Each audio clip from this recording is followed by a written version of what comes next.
मौसम के लिहाज से जायका भी अच्छा होता है, मीठा भी अच्छा है और ये बाकी फलों की निस्बत जायके में अच्छा है और ये हमेशा जो है ना मौसम के लिहाज से इसको खाना चाहिए, बेहतरीन फल है। और हम ये गाड़ियों के हिसाब से आते हैं, हर रोज़ 1 गाड़ी 2 गाड़ी सेल करते हैं जिसमें 80 मन 50 मन ऐसे वज़न होता है। तो ये तरबूज आपसे लोग शौक से ख़रीदते हैं? माशाल्लाह शौक से ख़रीदते हैं। ये देखिए आपने कि इस गर्मी के मौसम में लोग सेहत अफ़ज़ा और खुश जायका तरबूज बड़े शौक से ख़रीद रहे हैं और खा रहे हैं।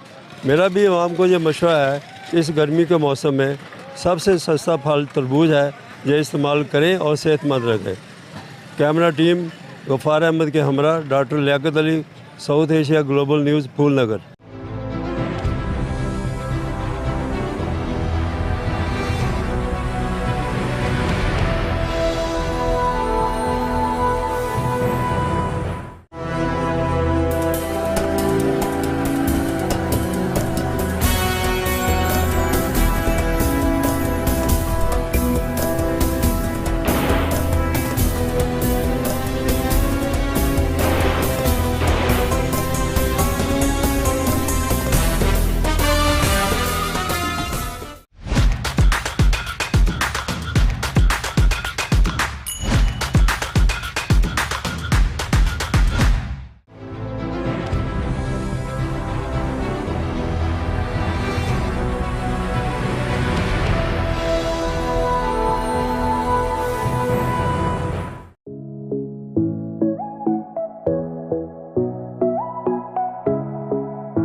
Hi, I'm Uma Malhotra and I welcome you to my show, Glow and Beyond with Uma Malhotra. Why should I get that facial? Why should I go for a Repicharge facial then an O3 facial? We do the research for you. So we make sure we give you the best. For example, you got fat lash. A client was allergic to fat lash, so I did a London Lash patch test on her. She was absolutely fine with London Lash. So I used the London Lash.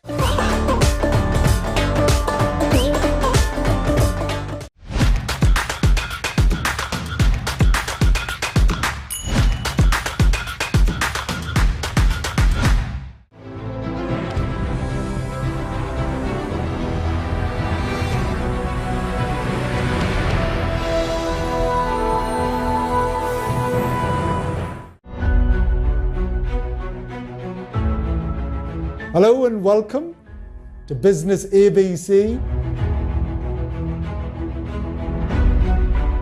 But the number one reason why businesses fail, whether they are starting or scaling or growing, is because of money. And when you go to them with an idea, they will always go, "Oh, great idea, बहुत बढ़िया." The best businesses either fix something or they make them better. Where it's legal or where it's contract, take your time.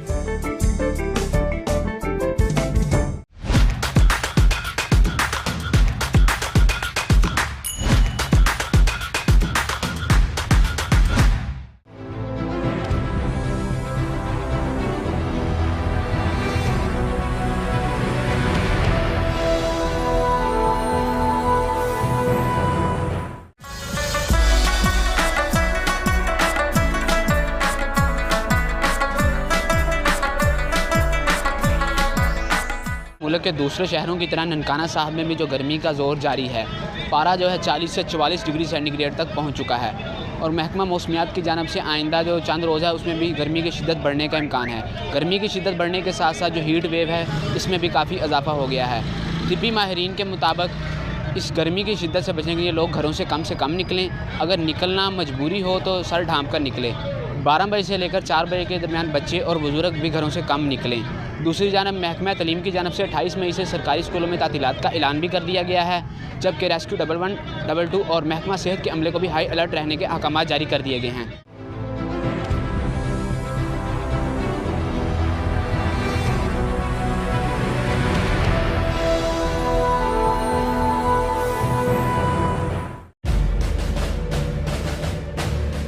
My name is Terence South. I formerly served in the British Army.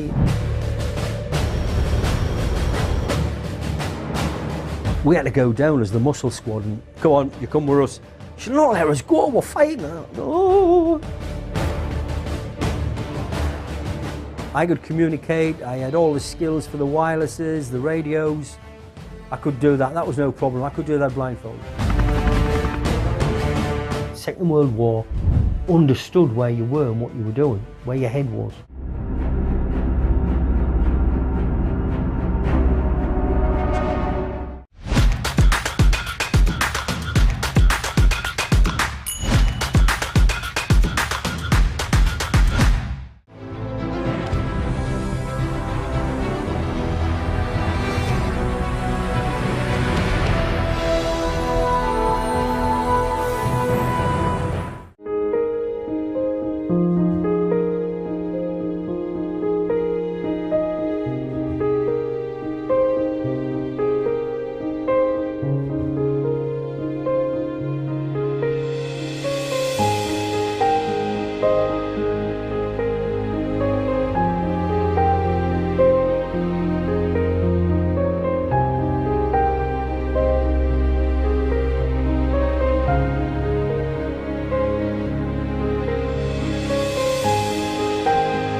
अगर आप कमाते हैं तो अपनी ज़ात पे अगर खर्च ना करें तो फिर कहाँ किया। इस मामले में मैं अपनी फैमिली में, अपने ख़ानदान में बड़ा फजूल खर्च मशहूर हूँ। देखिए 91 में हमने ये मैगजीन स्टार्ट किया था और ये दुनिया का टॉप, पाकिस्तान के टॉप जर्नल्स में था, जो रिसर्च ओरिएंटेड इलस्ट्रेटेड जर्नल था।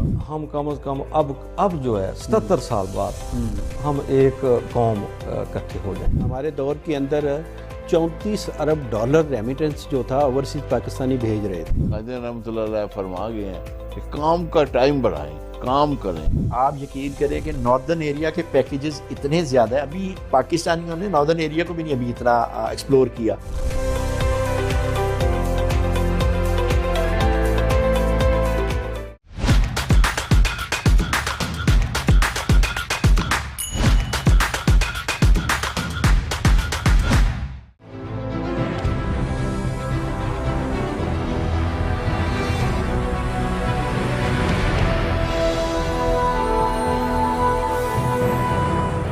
आप लोगों ने पहले भी आवाज़ उठाई इस्लामाबाद में गैर, बिजली के ख़िलाफ़, महंगाई के ख़िलाफ़, तो आप लोगों की आवाज़ सुनी नहीं गई। देखिए, जमात इस्लामी ने महंगाई के ख़िलाफ़ और ख़ास तौर पर बिजली के बिलों में होश रुबा इजाफे के ख़िलाफ़ हमने आवाज़ बुलंद की थी। 300 यूनिट तक का उन्होंने कहा था कि हम सोलर सिस्टम देंगे। हाँ जी। कराची में, सिंध में देना शुरू किया, वहाँ वो हमारी हुकूमत है, पूरे पाकिस्तान में हमारी हुकूमत नहीं है। टैक्स देना हर शख्स की जिम्मेदारी है, हर ताजिर की जिम्मेदारी है।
इंटरेस्ट है लोगों का।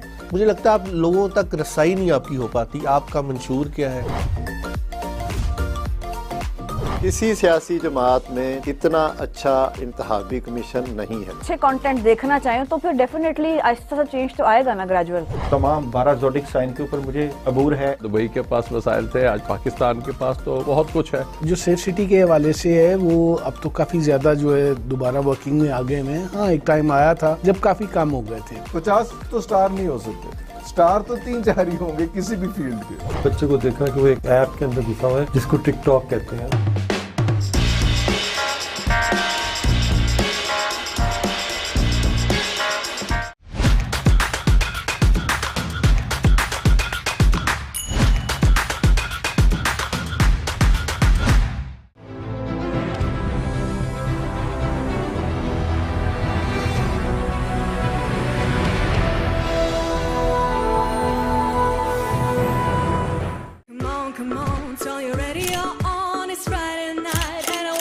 It's me, Jia. This is my street vibes.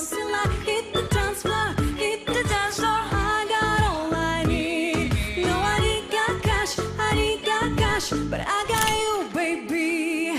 Baby, I don't need dollar bills to have fun tonight.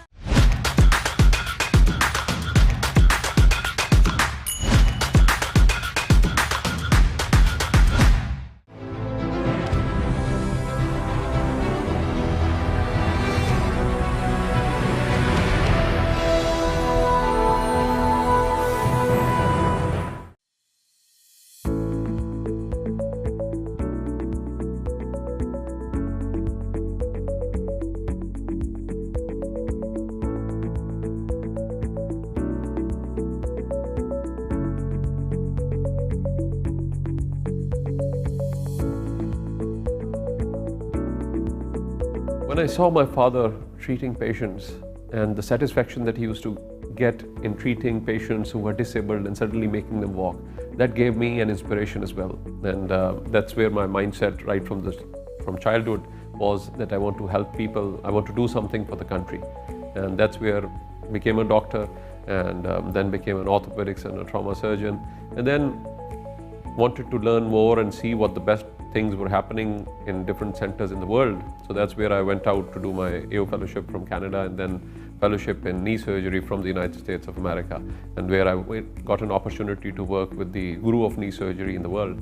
And that was something, a patient, when somebody would come in and basically who could barely walk, making them walk again. A trauma patient coming in who was disabled and making them walk again was a great satisfaction. When I saw all these patients lying on the road, and 95% chances were that nobody is going to help them. So that was an inspiration that I got from the med school when I was there, and we had done the first study that in case of an emergency, there were 95% chances you'll not get an ambulance. We kept working as a social work to do something about it.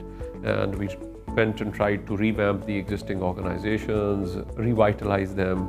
But then when it all didn't work out, so it came to a stage where they said, either you do something about it, which meant that I had to leave my career, a good practice, my own family hospital, and which was actually a very, very difficult decision. My family thought I was crazy, I was mad, that I was thinking of leaving my practice. Where am I going to earn from?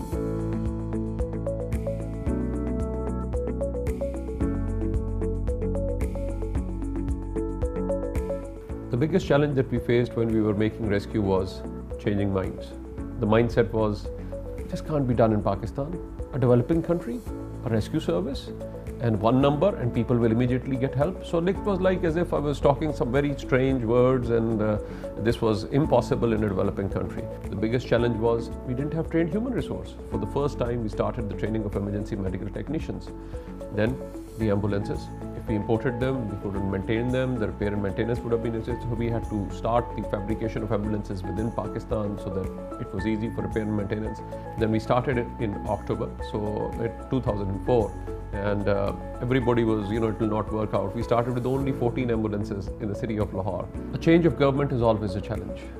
Whatever initiatives have been taken by the previous government, the new government looks at it from an apprehension and they want to start their own project. Initially, we did face a lot of resistance, and obviously we had to clarify all of those things. So the challenge and rescue go together. And when these people, even from the new government, who went there and said, you know, my mother has been saved because of this, you can stop everything else done by the previous government, but not this service. So I think that became our biggest help, and our performance spoke for itself. Starting from the city of Lahore in 2004, and today, after 16 years, when I see what we've been able to achieve, even it's difficult for me to believe that. Where we started from 14 ambulances and then expanded to all the 36 districts of Punjab province with 110 million population, our fleet went up to 350 ambulances.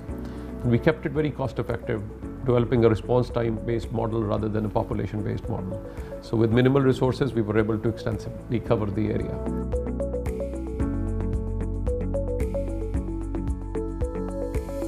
When we saw the challenge of the increasing traffic, the congested areas, the walled city or the old city areas where it was very difficult for the ambulance to respond, we went into a motorbike ambulance service. And today, the motorbike ambulance service has transformed everything, and we've been able to respond to over 600,000 calls up till now with an average response time 4 minutes, which I think is comparable even internationally. And everybody, even when we were starting the motorbike ambulance service, was a lot of apprehension. This will not be successful, this is going to be a waste, and nobody could really believe that they could do it. And today, they are able to reach the most difficult areas, the most difficult, narrow streets, even in traffic congestion, they're able to respond to emergencies. They immediately go, they're all trained staff. In 2005, we had an earthquake in Pakistan, and we saw the helplessness of the people. And immediately, 1 year after that, we established our own disaster emergency response team. And then the team, we started building our teams and the capacity of that team. And we finally applied for UN certification in 2015 after we had met the basic requirements. And today, we are the first team, the search and rescue team, which got the UN certification from INSARAG in South Asia. But then we established a model fire service, a modern fire service from Lahore in 2007, and then this service has gradually expanded to all districts of Punjab. And today this fire service has responded to over 151,000 fire incidents and saved losses worth over 450 billion rupees. So I think that's just by improving the response and professional firefighting. Then came the floods 2010, which was a major event. And so it's like, so that was, we saw the helplessness over there. So we collected all the boats available with different organizations, so organized the service. And today we manage all the floods in the city, every year which come in the province. And today we've rescued over 200,000 victims, from different flood-prone areas or inundated areas. So this was a big change.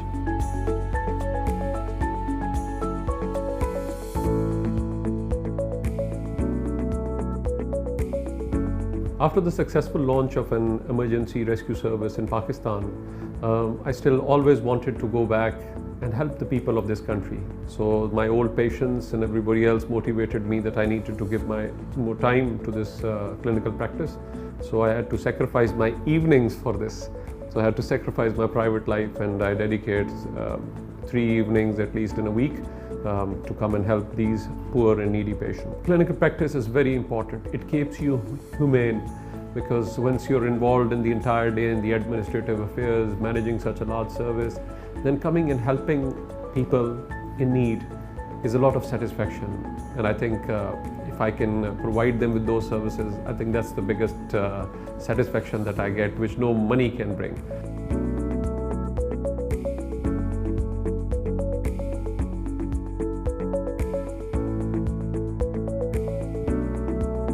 Today, ones I'm sure as well. And I don't like criminal activity, as opposed to the other way around when you arrest somebody and have to find the evidence. And the feeling of doing something for somebody else, I don't know how you can get that from anybody else.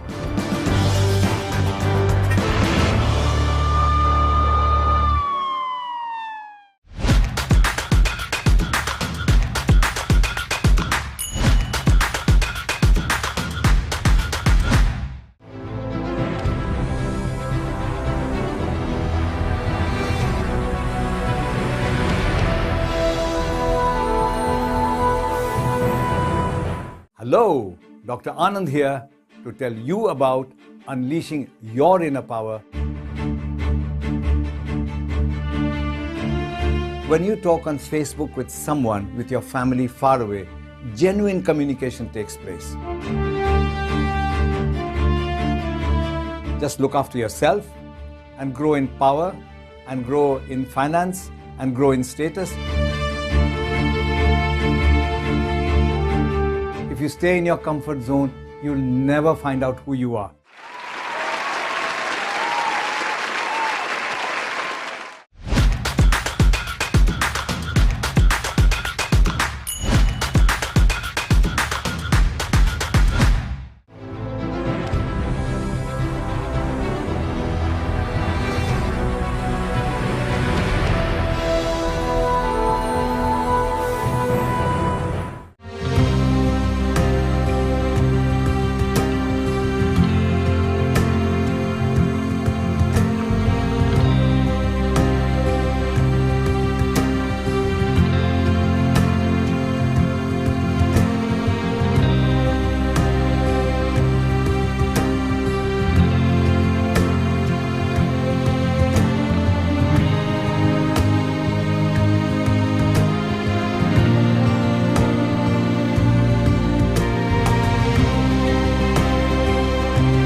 Hello, I'm Robin Ashby. I'm a city councillor, I'm an advisor. I have done a lot of things in my life.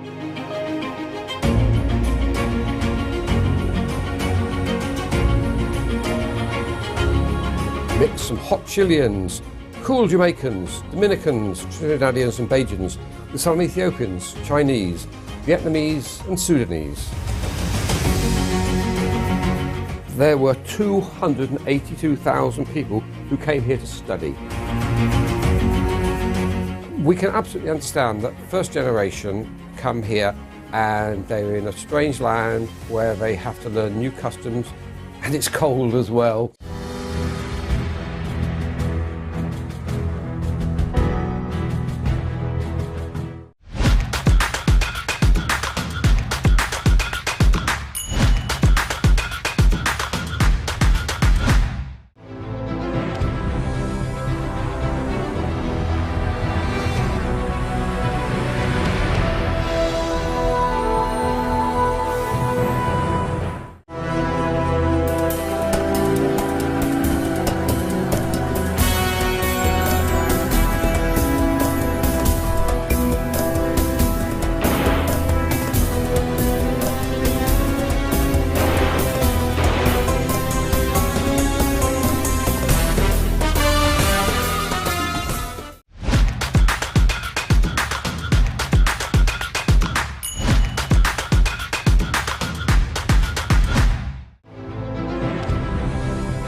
Hello, I'm Robin Ashby. I'm a city councillor, I'm an advisor. I have done a lot of things in my life. I've been around the world, I've met many, many people. And I want to share with you in this series exclusively for South Asian Global Television my thoughts on a range of topics about how we make this a better world that we can all live in. And it's your world, it's your future, not mine. At the end of my career, so many people watching this will be at the beginning of their career. So how can I pass on some advice to you, give you some ideas, trigger some thoughts in your mind about how we can have a better world that we can all live peacefully in and in harmony, and we can create a better world for our future, not just for you, but for my children, my grandchildren, and the great-grandchildren still to come.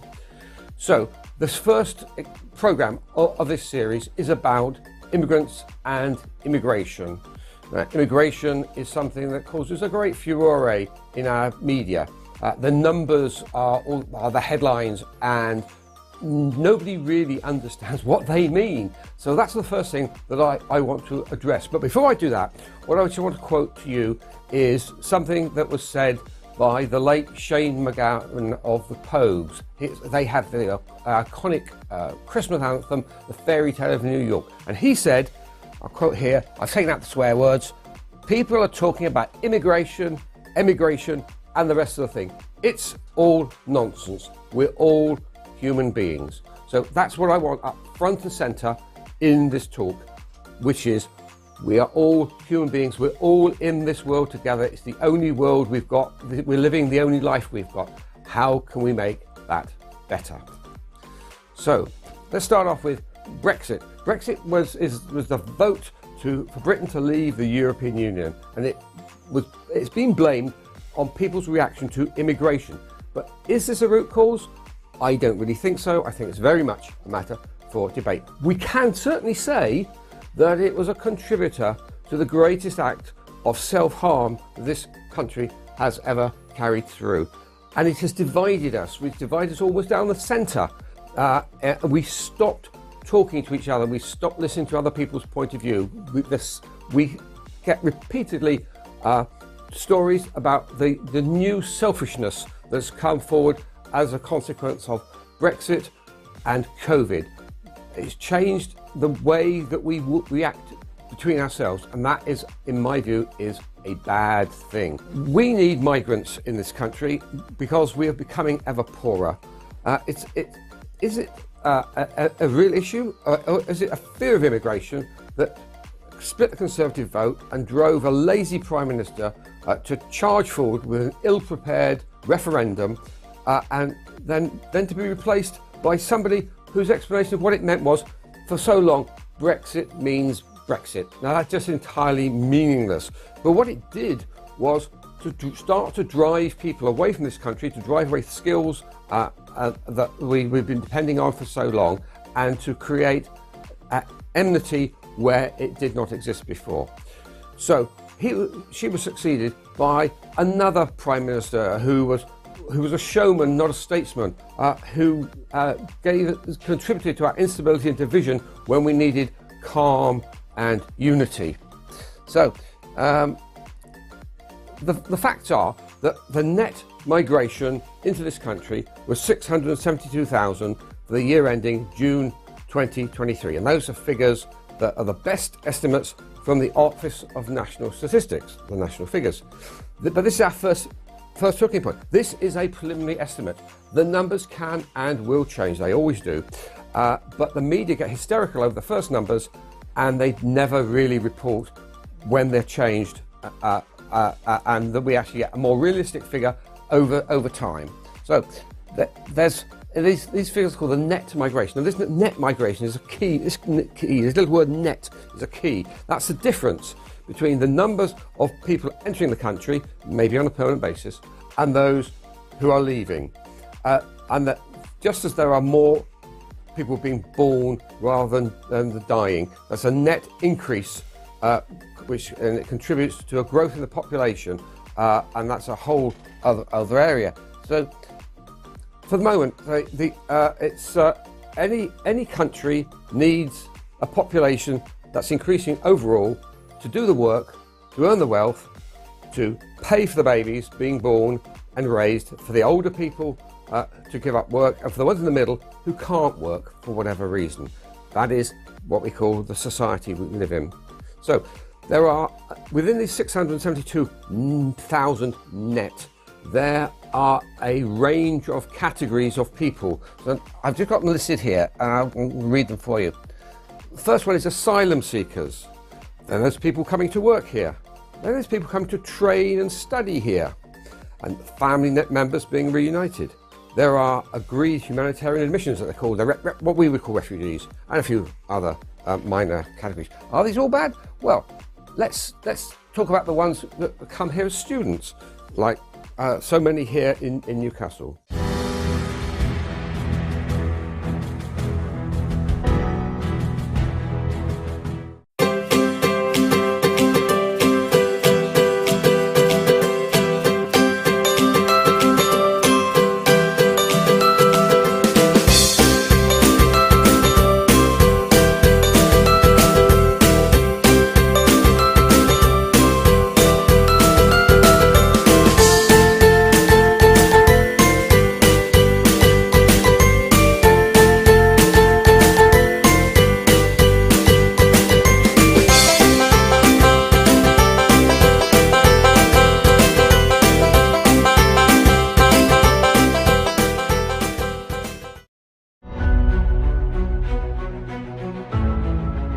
Hello and welcome to Business ABC. But the number one reason why businesses fail, whether they are starting or scaling or growing, is because of money. And when you go to them with an idea, they will always go, "Oh, great idea. Oh, vadya." The best businesses either fix something or they make them better. Where it's legal or where it's contract, take your time.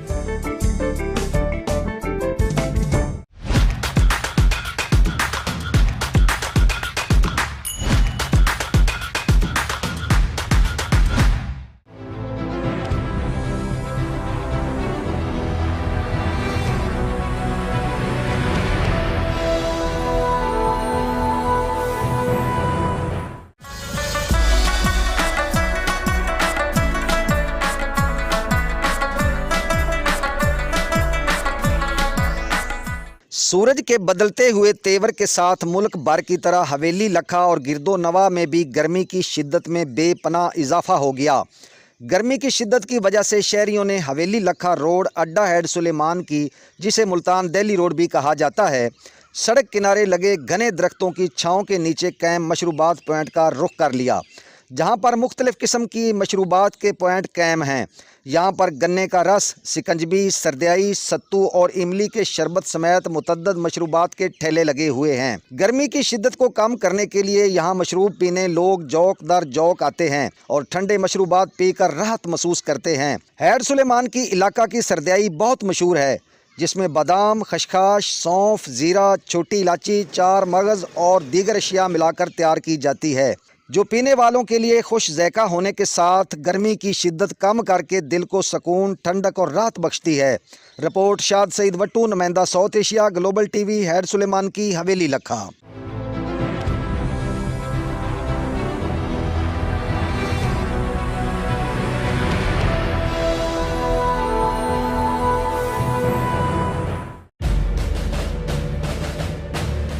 My name is Terence South. I formerly served in the British Army.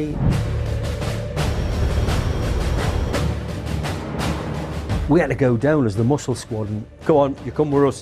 She said, "No, let us go, we're fighting." No. I could communicate, I had all the skills for the wirelesses, the radios. I could do that, that was no problem. I could do that blindfolded. Second World War, understood where you were and what you were doing, where your head was.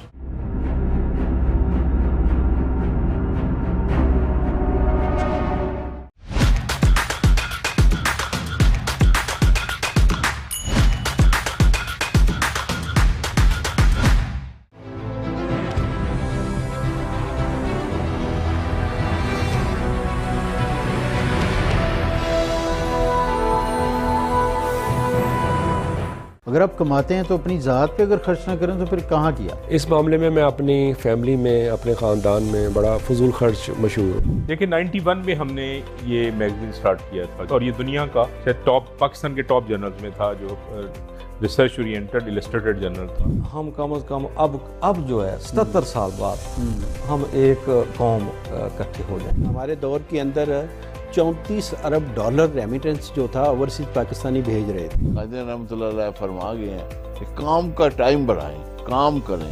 आप यकीन करें कि northern area के packages इतने ज़्यादा है, अभी पाकिस्तानियों ने नॉर्दर्न एरिया को भी नहीं अभी इतना एक्सप्लोर किया।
आप लोगों ने पहले भी आवाज़ उठाई इस्लामाबाद में गैर, बिजली के ख़िलाफ़, महंगाई के ख़िलाफ़, तो आप लोगों की आवाज़ सुनी नहीं गई। देखिए, जमात इस्लामी ने महंगाई के ख़िलाफ़ और ख़ास तौर पर बिजली के बिलों में होश रुबा इजाफे के ख़िलाफ़ हमने आवाज़ बुलंद की थी। 300 यूनिट तक का उन्होंने कहा था कि हम सोलर सिस्टम देंगे। हाँ जी। कराची में, सिंध में देना शुरू किया हुआ, वहाँ वो हमारी हुकूमत है, पूरे पाकिस्तान में हमारी हुकूमत नहीं है। टैक्स देना हर शख्स की जिम्मेदारी है, हर ताजिर की जिम्मेदारी है।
Take a look at students. What do we get from students? Large numbers of them. They pay fees to our universities and colleges much more than domestic students do. They keep our universities going. They pay for accommodation, houses, flats, halls of residence. They pay for food and drink and entertainment over and above that which is brought in by locals. They buy clothes. They send gifts home. In other words, they spend in our shops. They learn or improve their English, helping to secure it as the global language in the long term. Hopefully, they enjoy their experience here, so they can go home, they'll always have a soft spot for us in Britain. So, when it comes to doing business or sustaining relationships in the future, they'll be well disposed towards us. And some of the best and the brightest will stay a bit longer to do research, which will contribute to our pool of learning, just as some who helped invent the COVID vaccines did, for instance. In the year we're looking at, there were 282,000 people who came here to study. That adds up to a serious amount of what used to be called invisible earnings for this country.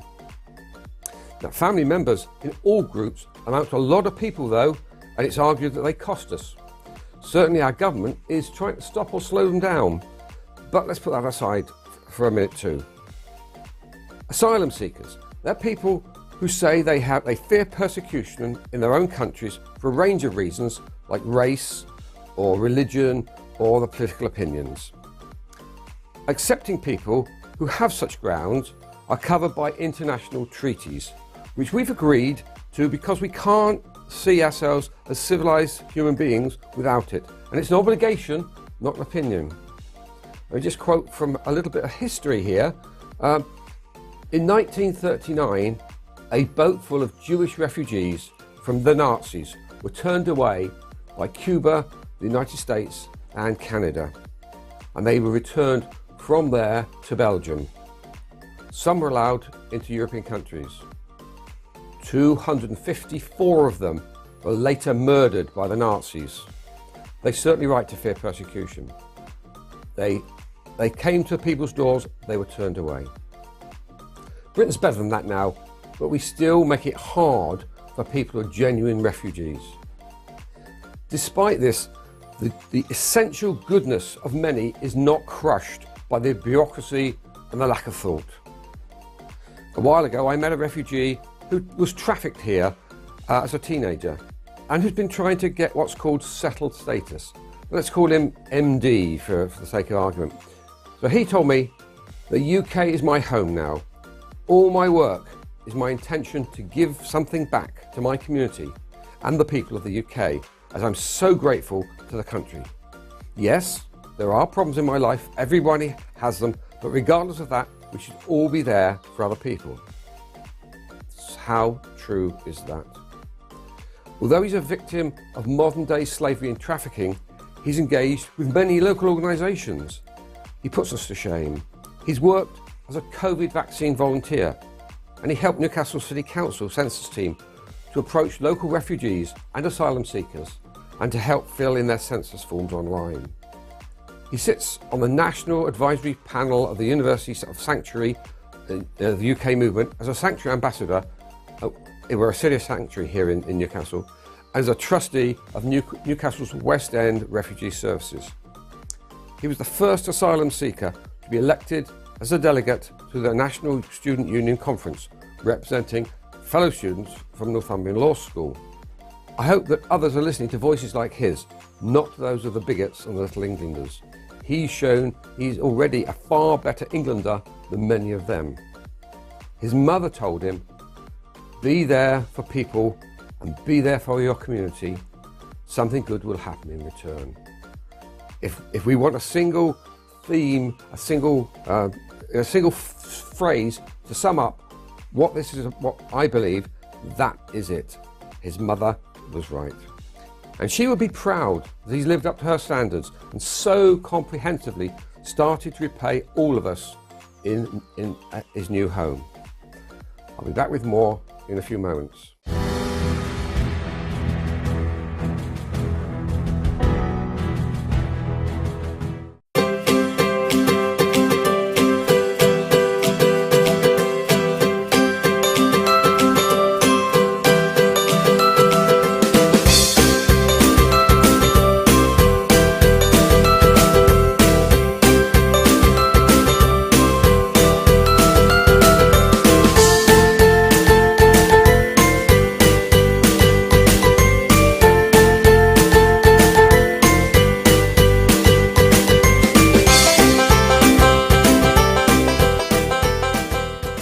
Trust है लोगों का।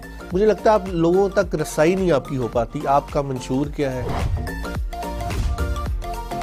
किसी सियासी जमात में इतना अच्छा इंतखाबी commission नहीं है। अच्छे कंटेंट देखना चाहें तो फिर डेफिनेटली आहिस्ता सा चेंज तो आएगा ना, ग्रेजुअल। तमाम 12 ज़ोडिक साइन के ऊपर मुझे अबूर है। दुबई के पास वसाइल थे, आज पाकिस्तान के पास तो बहुत कुछ है। जो सेफ सिटी के हवाले से है वो अब तो काफी ज्यादा जो है दोबारा वर्किंग में आ गए हैं। हाँ, एक टाइम आया था जब काफी कम हो गए थे। 50 तो स्टार नहीं हो सकते, स्टार तो 3-4 ही होंगे किसी भी फील्ड के। बच्चे को देखा कि वो एक ऐप के अंदर घुसा हुआ है जिसको टिकटॉक कहते हैं।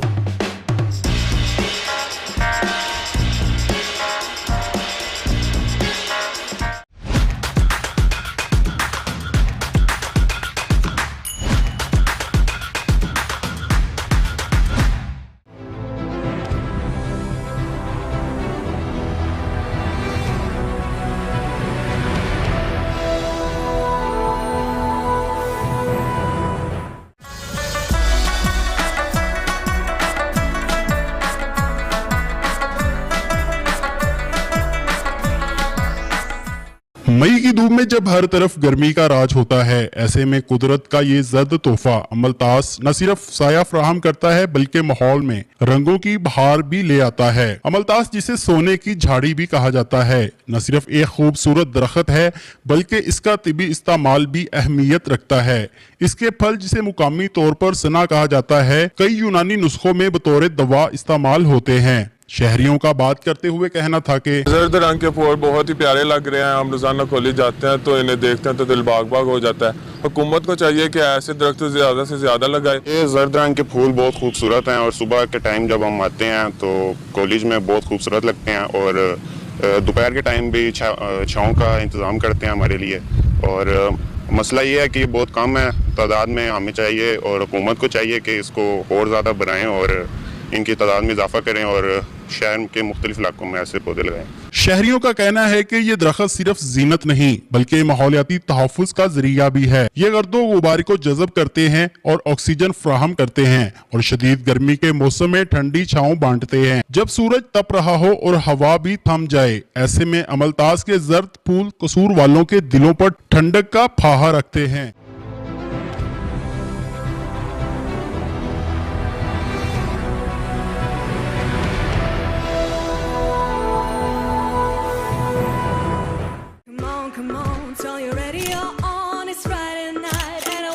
It's me, Jia. This is my Street Vibes.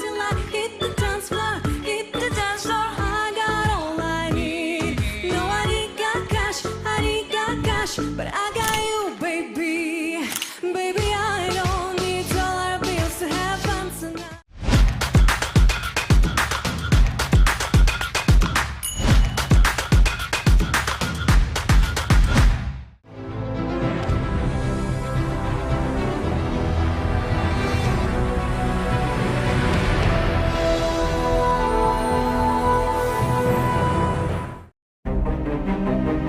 Hello, I'm Alan Curry. I'm bringing you a show badge of honour on my successful life in the police service to the rank of Chief Superintendent.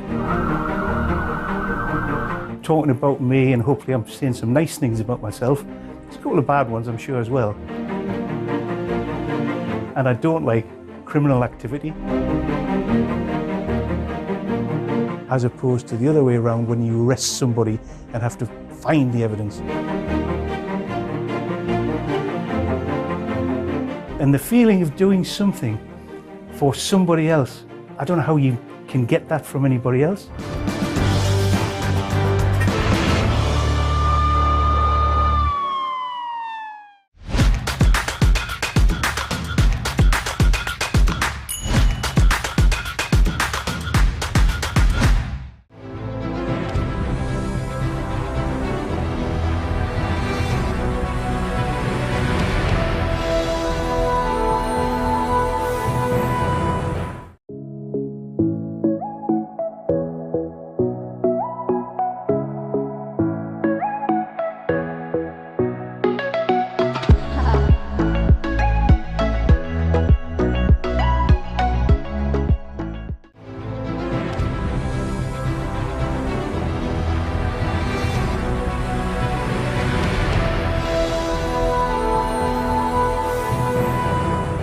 Hello, Dr. Anand here to tell you about unleashing your inner power. When you talk on Facebook with someone with your family far away, genuine communication takes place. Just look after yourself and grow in power and grow in finance and grow in status. If you stay in your comfort zone, you'll never find out who you are.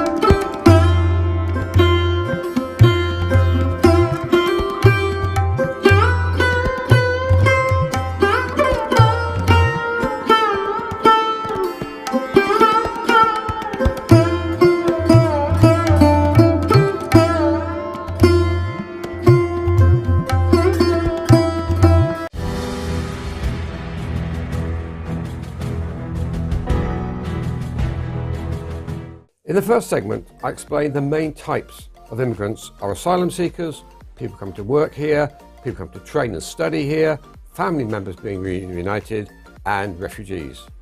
Now, I'm going to digress a little at this point. Of course, immigration is far from being just about ethnicity. As a city of sanctuary, Newcastle is now home to Ukrainians as well as Afghanis who fled their own war-torn countries. Black lives matter in Newcastle now, as they always have. This city's track record is extraordinary and should be celebrated. Only 1 year after the American Declaration of Independence, an escaped slave, Olaudah Equiano, spoke in Newcastle. At the same time, Bill Richmond arrived here. He was taught to read and write, courtesy of the Duke of Northumberland. He went on to become a professional boxer of national reputation, arguably the North East's first sporting hero, and he's black. The Northumbrian Earl Grey was Prime Minister when slavery in the British Empire was abolished, only 3 days before the veteran campaigner William Wilberforce died. This was 20 years before the Americans fought their bloodiest war ever and abolished it at last. He also helped to liberate his own people with the Great Reform Act, which extended the voting franchise. That's why ordinary people contributed to his monument in the city of the centre. That's why ordinary people contributed to his monument in the centre of the city, which has become a rallying point for so many citizens protesting or celebrating. Escaped slave Frederick Douglass visited Newcastle to speak in 1846, and 2 Tyneside Quaker ladies raised the then large sum of £150 to buy his freedom. I landed on your shores as a slave and came back a free man, as he later wrote. He was one of the frequent speakers invited by the Gateshead and Newcastle Anti-Slavery Society and saw education as one of the keenest weapons in the armoury of improvement. There's a plaque in the city to mark where he stayed when he was here, and I suggested that Douglas Way with 1 S off Old Eldon Square be renamed Douglas Way with 2 S's to commemorate him. In 1853, William Wells Brown, who'd been a slave in the US, visited Newcastle and remarked on the kindness of the Geordies he met here, saying, "In no place in the United Kingdom has American slave or warmer friends than in Newcastle." Dr. Martin Luther King received the only honorary degree in the UK from the University of Newcastle. His I Have a Dream speech still resonates that one day people will be judged not by the colour of their skin, but by the content of their character. History's all very well, but what of today? Newcastle is a city of sanctuary reaching out to those fleeing oppression. But this council had to pass a motion pointing out that slavery in modern garb still exists, and a gang was jailed in 2018 for trafficking. As I recalled in the first segment, community supporter MD from Bangladesh was trafficked here. Now, about 300,000 people call Newcastle upon Tyne their home. Most of them were born here, 82% in fact. But relatively recent immigration is indicated by the approximately 25,000 who were born somewhere in Asia and 8,000 in Africa. And that's why I'm concerned that what we see all the time on UK TV is black minorities. That's not really us. Our largest minority by far are of Asian origin.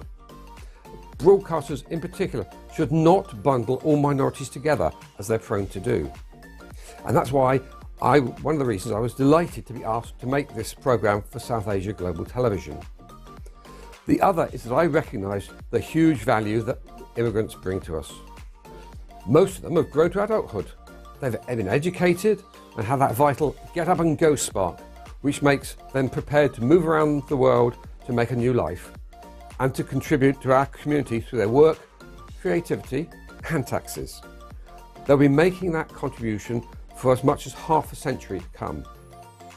And their families born here will help bridge the gap that's forming as our national birth rate falls below 1.5 per couple, and the replacement rate is over 2.2 per couple. So we're moving towards less young people to sustain an ageing population and to help create national wealth to keep them alive, comfortable and healthy for as long as possible. So if you're an immigrant watching this, my message is simple: welcome. It's worth emphasising again at this point that the published figures for net migration, that's the numbers coming in less the amounts leaving. And there are lots of people who leave to work and settle abroad. Not as many as before Brexit, of course, which is one of the issues with the numbers. If you want to retire in Spain, that used to be easy. It's much less so now. Buying a property, getting in and out of the country are both now much more of a hassle. And healthcare in Europe is trickier too. So it's hardly surprising the numbers are down, and that's cutting both ways. We used to have a large number of workers from the EU working in our health sector, for instance. Those that left because of COVID and never came back, and because of Brexit, have had a big impact. The NHS is now short of 120,000 people, and the care sector is down by 180,000. Replacing those trained people organically will take time, if there are any Brits who want to do their jobs. One way would be to put up the wages, but that would mean more money needed for an NHS whose share of national income has been steadily growing over previous decades. In the care sector, rising wages will cause, in many cases, private provision, increasing the fees for older people whose savings and pensions have been squeezed. So now some will have to throw themselves back on the public sector. Again, more taxes will be needed at a time of the ongoing cost of living crisis.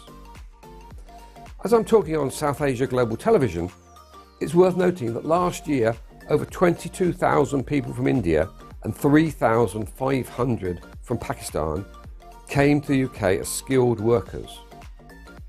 Another 46,000 came from India specifically as health and care workers, as well as 63,000 Indian dependents. That's an increase of about half on the previous year, and it's something I'll revert to. I sometimes wonder what impact having a Prime Minister of Indian descent has had on encouraging those movements. If anyone can reach the top here, there must be an opportunity for others. And with the Indian Premier League producing the best cricketers in the world, I'm sure there's a place for others following their example. There's a warm welcome for young men and women of ability at Newcastle City Cricket Club, which is located on Broadway West in my council ward. Although most of the committee and the team are South Asian of heritage, the club is part of the Gosforth Sports Association. There are shared facilities with rugby, baseball and other teams, all bound together by the love of sport and community. I'll continue with this topic next time I come to talk to you here on South Asian Global Television.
वक्त फूलनगर शहर की सब्ज़ मंडी में खड़ा हूँ और इस वक्त गर्मी के फलों में बहुत ज़्यादा फल हैं, लेकिन तरबूज एक ऐसा फल है कि जो अपने जायके और खुशबूदार और मिठास की वजह से सबसे ज़्यादा मशहूर है।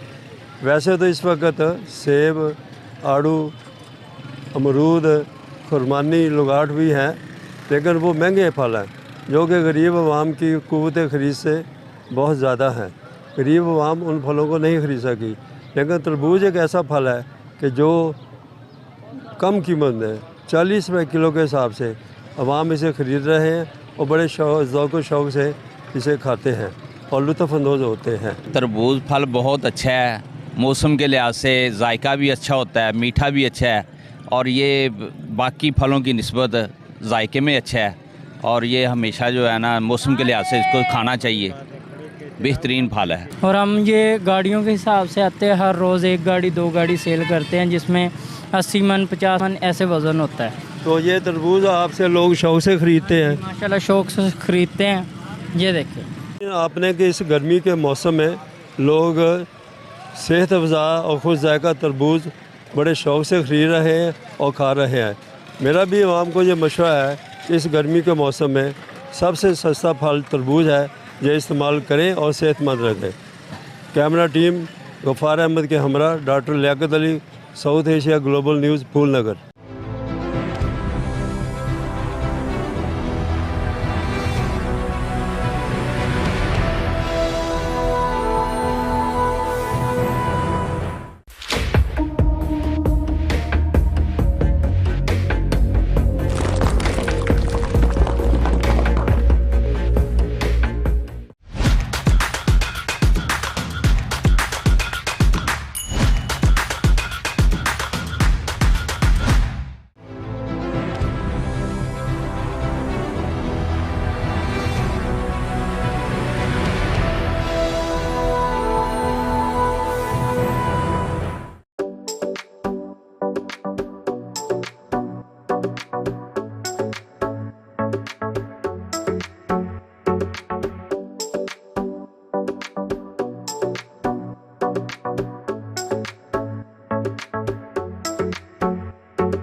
लाहौर के शाह आलम चौक में एक ऐसी मस्जिद वाक़या है जिसे एक रात में तामीर किया गया था।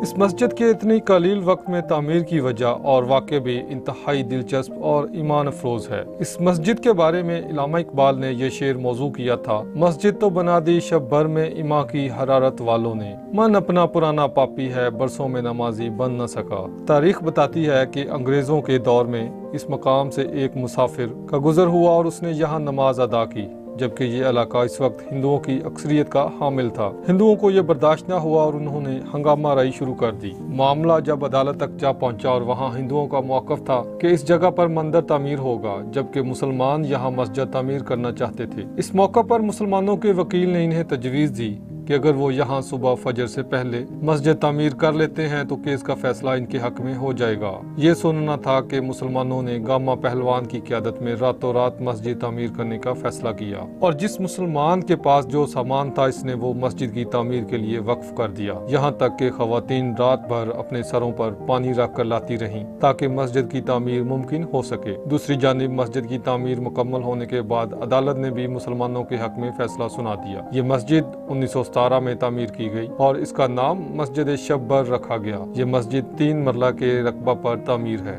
दर्ज बाला कथा तो इस रवायत पर मबनी है जो सीना बसीना चलती आ रही है और ज़बान ज़दे आम है, यानी हर एक ने ज़ेब दास्तान के लिए हस्बे ज़रूरत इसमें इजाफा किया। असल मामला थोड़ा मुख्तलिफ है। नकूश लाहौर नंबर में इस मस्जिद की तामीर का मामला कुछ इस तरह दर्ज है। दा में यहाँ पर एक कच्चा सा चबूतरा था जिस पर लोग नमाज पढ़ा करते थे। इसके करीब ही हिंदुओं का एक मंदिर तामीर हुआ। मुसलमानों को मस्जिद पुख्ता करने का ख्याल आया तो हुकूमत ने हिंदू मुस्लिम फसाद के पेश नज़र इसकी इजाज़त न दी। मई 1922 में एक रोज पुरजोश नौजवानों ने आपस में मशवरा करके रात रात में यहाँ मस्जिद खड़ी कर दी। वो इशा की नमाज के बाद काम पर लगे और फजर की नमाज के बाद फारिग हुए।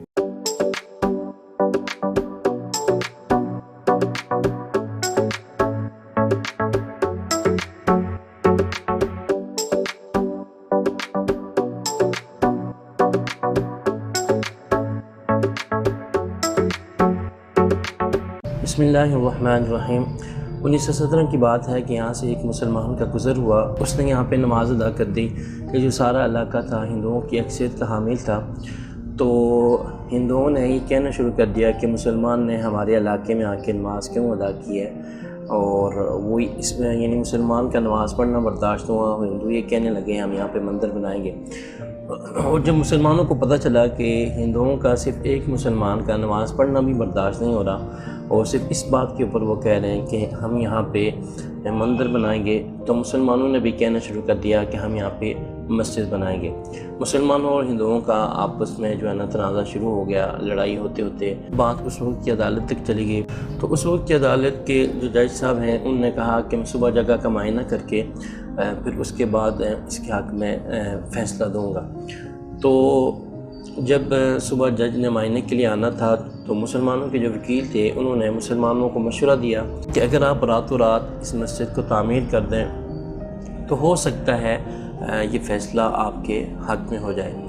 तो मुसलमानों ने जो आपस में मशावरत की और मशावरत करने के बाद जो है ना फिर उनने ये तय किया कि हम गामा पहलवान से दरख्वास्त करते हैं कि वो आएँ और अगर वो हमारी सरपरस्ती करें तो हम एक रात में मस्जिद बना सकते हैं।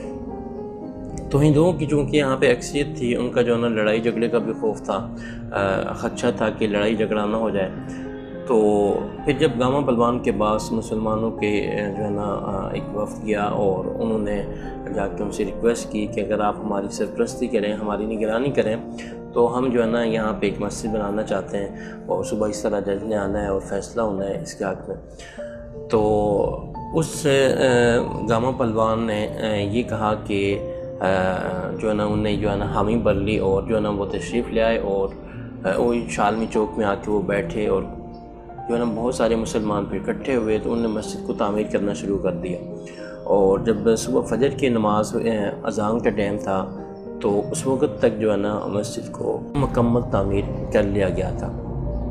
तो फिर जब नमाज हो रही थी तो उस वक्त जो है ना हिंदू आए तो हिंदुओं ने देखा कि ये तो पहले से तामीर शुदा इमारत मौजूद है और मुसलमान तो यहाँ पे नमाज अदा कर रहे हैं। तो इस तरह हिंदुओं ने एक दूसरे को इकट्ठा करके बुलाया हुआ था। कुछ हिंदू तो ये देख के ही वापस चले गए कि भाई ये तो पहले से तामीर शुदा इमारत मौजूद है, मुसलमान नमाज भी अदा कर रहे हैं। तो उन्होंने अपने दूसरे हिंदुओं से जो लोग थे उनसे कहा कि भाई आपने हमें इतनी दूर से क्यों बुलाया। तो वो आपस में यानी उनको ये कहकर वापस चले गए। और फिर थोड़ी देर के बाद जज आया तो जज ने भी आके क्या देखा कि ये इमारत पहले से तामीर शुदा है, तो जज ने मुसलमानों के हक़ में फ़ैसला दे दिया। उस वक्त ये कानून होता था कि कोई भी मज़हबी इबादतगाह अगर पहले से तामीर शुदा है तो उसको गिराया नहीं जा सकता था। तो फिर जब अल्लामा इकबाल को पता चला कि मुसलमानों ने एक रात में मस्जिद तामीर कर दी है तो फिर अल्लामा इकबाल ने ये शेर कहा था कि मस्जिद तो बना दी शब भर में, ईमान की हरारत वालों ने मन अपना पुराना पापी है कि बरसों में नमाजी बन ना सका। और इस मस्जिद को जो है ना 1917 में बनी, फिर इसी तरह मुख्तलिफ़ औक़ात में इसको रिपेयर किया जाता रहता है। 1354 हिजरी में इसको दोबारा रिपेयर किया गया। फिर तीसरी बार 2007 में इसके जो लेंटर थे वो पोसीदा हो गए थे और इसको जो है ना फिर 2007 में मेरे सामने जो है ना इसको फिर दोबारा तीसरी बार रिपेयर किया गया। इसी तरह जो वक्तन मस्जिद का जो काम निकलता रहता है तो वो काम होता रहता है। और इस मस्जिद को आज भी जो है ना लोग जो है ना दूर दूर से देखने के लिए आते हैं और यहाँ पे नमाज़ पढ़ना एक सादत समझते हैं। और अक्सर लोग तो ये भी कहते हैं कि एक रात में मुसलमानों ने कैसी मस्जिद को तामीर किया। तो कई लोग तो ये कहते हैं कि जिन्नात ने शायद तामीर की हो, लेकिन मैं ये कहता हूँ कि अगरचे अल्लाह ताला की मदद शामिल हाल हो तो ये तो बहुत छोटी सी इमारत थी। बहुत बड़ी बड़ी और बुलंद इमारतें भी अल्लाह ताला की मदद से बनाई जा सकती हैं। साढ़े बड़े दसदे ने हिंदुस्तान जो पाकिस्तान बनया सी ना तो उस तो पहले तो मस्जिद तैयार हुई है तो एक रात च तैयार हुई सी। जी ना मस्जिद ना तैयार होंदी तो इत्थे मंदिर तैयार होना सी। समझ लो मुसलमानों का जज्बा सी, औरतों का बंदियां का जज्बे के नाल तो एक रात तैयार हुई है। सुबह फजर की नमाज हुई इत्थे तो हाली तक उस तरह ही कैम चलती आ रही है। तो इत्थे बहुत दुनिया आती है जी मस्जिद के बारे पुछते हैं तो फोटोआं लाते हैं, हर एक हिस्टरी पुछते हैं पिछली पहले मिट्टी की तैयार हुई सी, उस बाद फिर पत्थर लगा नहीं। मेरा नाम फराज नकवी है। मैं यहाँ पे ऑफिस के काम आया था, तो साथ ही मिज़ान बैंक है, तो ये मस्जिद थी। मैंने बड़ा सुना था इनके बारे कि ये मस्जिद मतलब एक रात में बनी है, तो बड़ी क़ीदत थी मुझे कि मैं यहाँ नमाज़ पढ़ूँ। तो अल्हम्दुलिल्लाह मैंने फ़र्स्ट टाइम ये नमाज़ पढ़ी है इस मस्जिद में। हम पहले ना जज्बा कुछ और होता था, पहले मुसलमान थे वो उनका जज्बा और था, आज भी वैसा ही आ रहा है माशाल्लाह। अच्छी मस्जिद है। मेरी एक ख्वाहिश पूरी हो गई कि मैं इस मस्जिद में नमाज़ पढ़ी है मैंने। सर मेरा नाम समीउल्लाह है, मैं बाजोड़ की रिहायशी हूँ। तकरीबन 2010-11 से मैं यहाँ पे काम करता हूँ, तो इस नमाज में माशाल्लाह नमाज़ पढ़ने आता हूँ। कारी साहब जानते हैं हमें, तो हमें बहुत सुकून महसूस होती है जब यहाँ पे हम नमाज़ पढ़ने आते हैं। जो मुसलमानों का उस टाइम का जज्बा है और आज का जज्बा है, तो अंदाज़े मुताबिक मुझे लगता है कि आज भी ज़िंदा है वो वाला। ये एक रात का मस्जिद है, तो उस टाइम तो हम थे नहीं, लेकिन सुना है कि यार एक रात में बना हुआ है ये मस्जिद, तो हमें बहुत खुशी महसूस होती है जब यहाँ पे हम नमाज़ पढ़ने आते हैं, तो बहुत सुकून महसूस होते हैं। अक्सरली मैं काम करता हूँ बार होता हूँ, तो मेरी कोशिश ये होती है कि मैं इस मस्जिद में पहुँचूँ, यहाँ पे नमाज़ पढ़ लूँ, तो बहुत खुशी महसूस होती है सर, बहुत सुकून महसूस होता है। मेरा नाम एजाज़ अहमद है जी। मैं यहाँ पे तकरीबन 1970 से दुकान कर रहा हूँ, और ये शब्बर की मस्जिद जो है ये पाकिस्तान बनने से पहले की बनी हुई है। और इल्लामा इकबाल ने कहा था, मस्जिद तो बना दी शब्बर में ईमान की हरारत वालों ने, मन अपना पापी पुराना था बरसों नवाजी बन ना सका। बहरहाल ये मस्जिद बहुत पुरानी है, और उसके सामने ये जहाँ पे मैं खड़ा हूँ इस वक्त, ये मोती मंदिर है। इंदिरा गांधी के दादा का, नेहरू का मंदिर था। और मस्जिद जो थी वो इसके मुकाबले में बनी थी। उन्होंने कहा था कि यहाँ पे मस्जिद नहीं है, तो रातों रात ही तकरीबन 24 घंटों में ये मस्जिद तैयार हो गई थी। पाकिस्तान बनने से पहले की मस्जिद है ये, और अब आज आपने भी देख लिया है। और मस्जिद उसी हालत में जैसे पुरानी पहले थी, वैसी की वैसी मस्जिद आज भी वैसी की वैसी ही है। यहाँ पे उस वक़्त मुसलमानों की हुकूमत नहीं थी, हिंदुओं की हुकूमत थी। यहाँ पे ये जिस जगह मैं खड़ा हूँ यहाँ पे मंदिर था, और मंदिर के सामने जो है ना जगह थी एक, वहाँ पे अपना गामा पहलवान था। और यहाँ से कहते थे कि मस्जिद जब बनाई गई है ना, रात को शुरू की है 4 बजे इशा के बाद शुरू हुई है, और सुबह अज़ानों के फजर की नमाज़ जब हुई है ना, तो मस्जिद तैयार हो गई थी। लोहारी यहाँ से लेकर ना तो अपना दिल्ली दौजा तक ईंटों की लाइन लगी हुई थी लोगों की। उन्होंने पत्थर ला के एकदम मतलब रातों रात मस्जिद बनाई थी ये। और एक रात में ये मस्जिद, सुबह उन्होंने मुआयना करना था, अंग्रेज़ ने आकर मुआयना करना था, अदालत ने आकर मुआयना करना था कि ये मस्जिद यहाँ पे जगह है कि नहीं। सुबह आई तो देखा तो हाँ मस्जिद की जगह मौजूद थी, मस्जिद बनी हुई थी उस वक्त। उसने फिर डिक्लेयर किया था कि हाँ मस्जिद ठीक है, मस्जिद की जगह ठीक है। मेरा नाम जी शहजाद अब्दुल हमीद है जी, और मैं अंदरून लाहौर का रहने वाला हूँ, रैशी हूँ। जद्दी पुश्ती लोग हैं, हम इधर के रहने वाले। तो ये जो मस्जिद है, आप इसके बारे में मैं जो हमारे बुज़ुर्गों ने, हमारे बाप दादा ने जो बताया, ये एक तारीख़ी मस्जिद है, बहुत ज़्यादा तारीख़ी मस्जिद है। असल में ये जब इंडिया और पाकिस्तान इकट्ठे थे, सारे लोग ये इकट्ठे थे, तो उस वक्त ये मुसलमानों ने कहा कि ये मस्जिद है, हिंदू कहते थे ये मंदिर है। तो उस वक्त की ब्रिटिश गवर्नमेंट थी, इल्लामा इकबाल साहब थे, कायद-ए-आज़म मोहम्मद अली जिन्ना साहब थे, वो वकील थे। तो उन लोगों की मुशावरत से और लोगों की मुशावरत की वजह से ब्रिटिश गवर्नमेंट ने कहा कि ये सुबह आकर देखेंगे ये क्या है, मंदिर है, मस्जिद है, क्या सिलसिला है। तो मुसलमानों में आपको पता ही है क्या जज्बा होता है। ये आपने जब इस्लाम की बात पे आता है तो वो अल्लाह के हुक्म से फिर और बन जाता है मसला। तो फिर लोगों ने यकदम अल्लाह की मदद से एक रात में खड़ी हो गई थी। ये तारीख़ी बात है। ये भी ये मस्जिद शब्बर एक रात वाली मशहूर है पूरी वर्ल्ड में। इधर से बड़े बड़े सयाह आए हैं, बड़े बड़े लोग आए हैं। मैं इधर मेरा काम है ये कबाड़ वगैरह का, तो मुझे 25 साल से ऊपर हो गए शौक में, 25 साल से ऊपर मुझे हो गया। तो बाप दादा ने बताया, तारीख ने बताया, ये एक तारीख़ी मस्जिद है, अल्लाह पाक की दी हुई एक नेमत है। तो खुदा की मदद से उस वक़्त के लोगों ने ईमान था, जज्बा था, उस वजह से ये एक रात में तमीर हो गई है। इस वजह से इसको एक मस्जिद शब्बर अलमशहूर एक रात वाली मस्जिद शालमी चौक कहते हैं। मट्टी और गारे का दौर था, वो मट्टी और गारे के ज़रिए उन्होंने ये इसको तमीर कर दिया अल्लाह पाक की रहमत से, नबी पाक के सदक़े। तो ये ना मतलब कि खड़ी हो गई। सुबह आके देखा जब गवर्नमेंट ने तो ये मस्जिद थी, फजर के ज़ान इन्होंने दे दी मुसलमानों ने। तो जैसे हिंदू पहले सोए रहे थे उस वक्त भी अल्लाह के हुक्म से वे सोए हुए थे।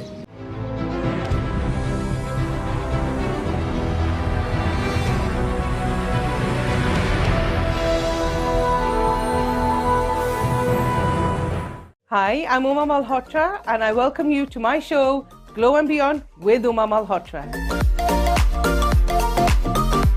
Why should I get that facial? Why should I go for a Repicharge facial then an O3 facial? We do the research for you. So we make sure we give you the best. For example, you got fat lash. A client was allergic to fat lash, so I did a London lash patch test on her. She was absolutely fine with London lash. So I used the London lash.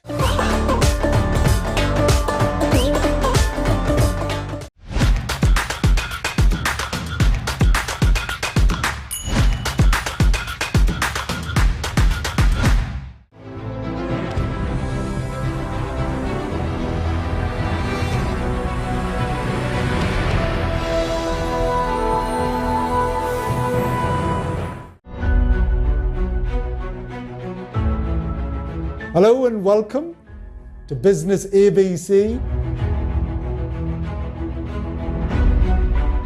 But the number one reason why businesses fail, whether they are starting or scaling or growing, is because of money.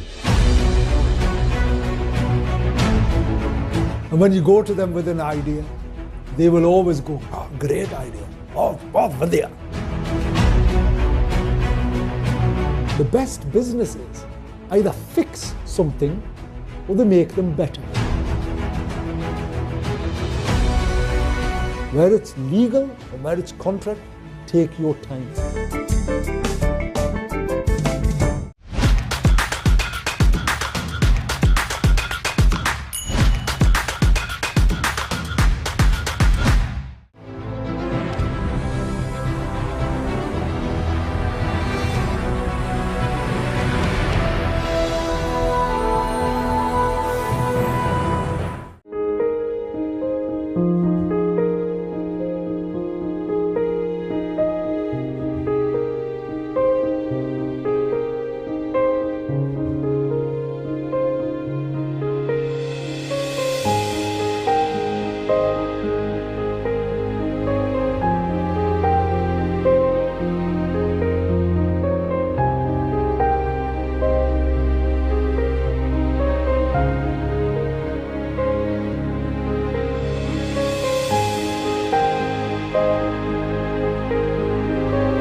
My name is Terence South. I formerly served in the British Army.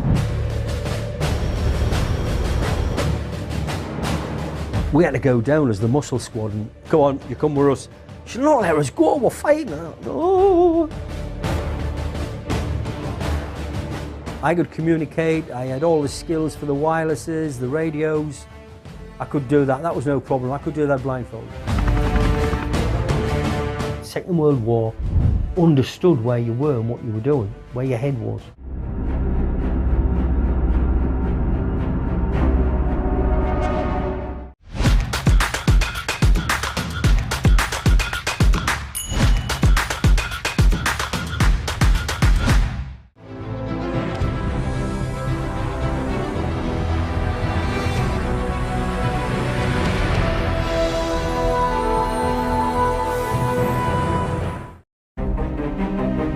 Hello, I'm Alan Curry. I'm bringing you a show Badge of Honour on my successful life in the police service to the rank of Chief Superintendent. Talking about me, and hopefully I'm saying some nice things about myself. There's a couple of bad ones, I'm sure, as well.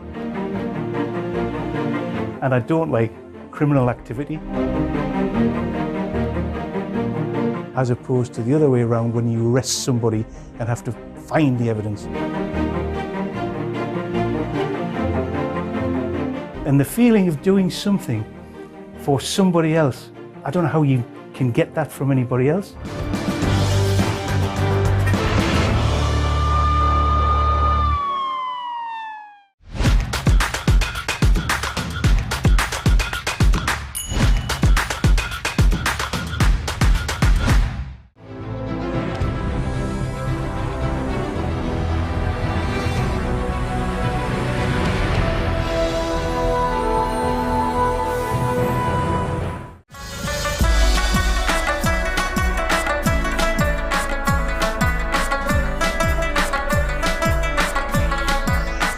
मुल्क के दूसरे शहरों की तरह ननकाना साहब में भी जो गर्मी का ज़ोर जारी है, पारा जो है 40 से 44 डिग्री सेंटीग्रेड तक पहुंच चुका है और महकमा मौसमियात की जानब से आइंदा जो चंद रोज़ है उसमें भी गर्मी की शिद्दत बढ़ने का इम्कान है। गर्मी की शिद्दत बढ़ने के साथ साथ जो हीट वेव है इसमें भी काफ़ी इजाफा हो गया है।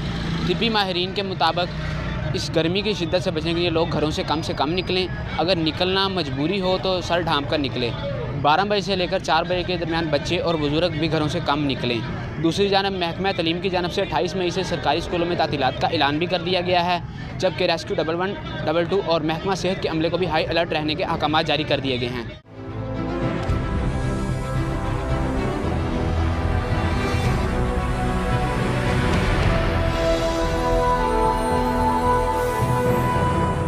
अगर आप कमाते हैं तो अपनी ज़ात पे अगर खर्च ना करें तो फिर कहाँ किया? इस मामले में मैं अपनी फैमिली में, अपने ख़ानदान में बड़ा फजूल खर्च मशहूर हूँ। देखिए 91 में हमने ये मैगजीन स्टार्ट किया था और ये दुनिया का टॉप, पाकिस्तान के टॉप जर्नल्स में था, जो रिसर्च ओरिएंटेड इलस्ट्रेटेड जर्नल था।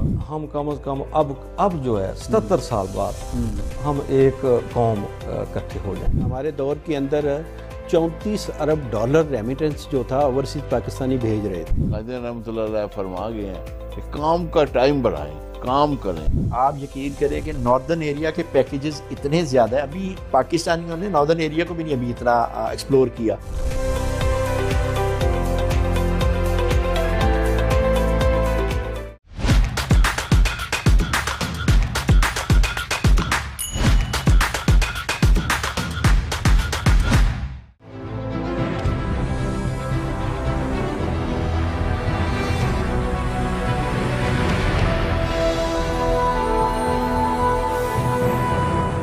ट्रस्ट है लोगों का, मुझे लगता है आप लोगों तक रसाई नहीं आपकी हो पाती। आपका मंशूर क्या है?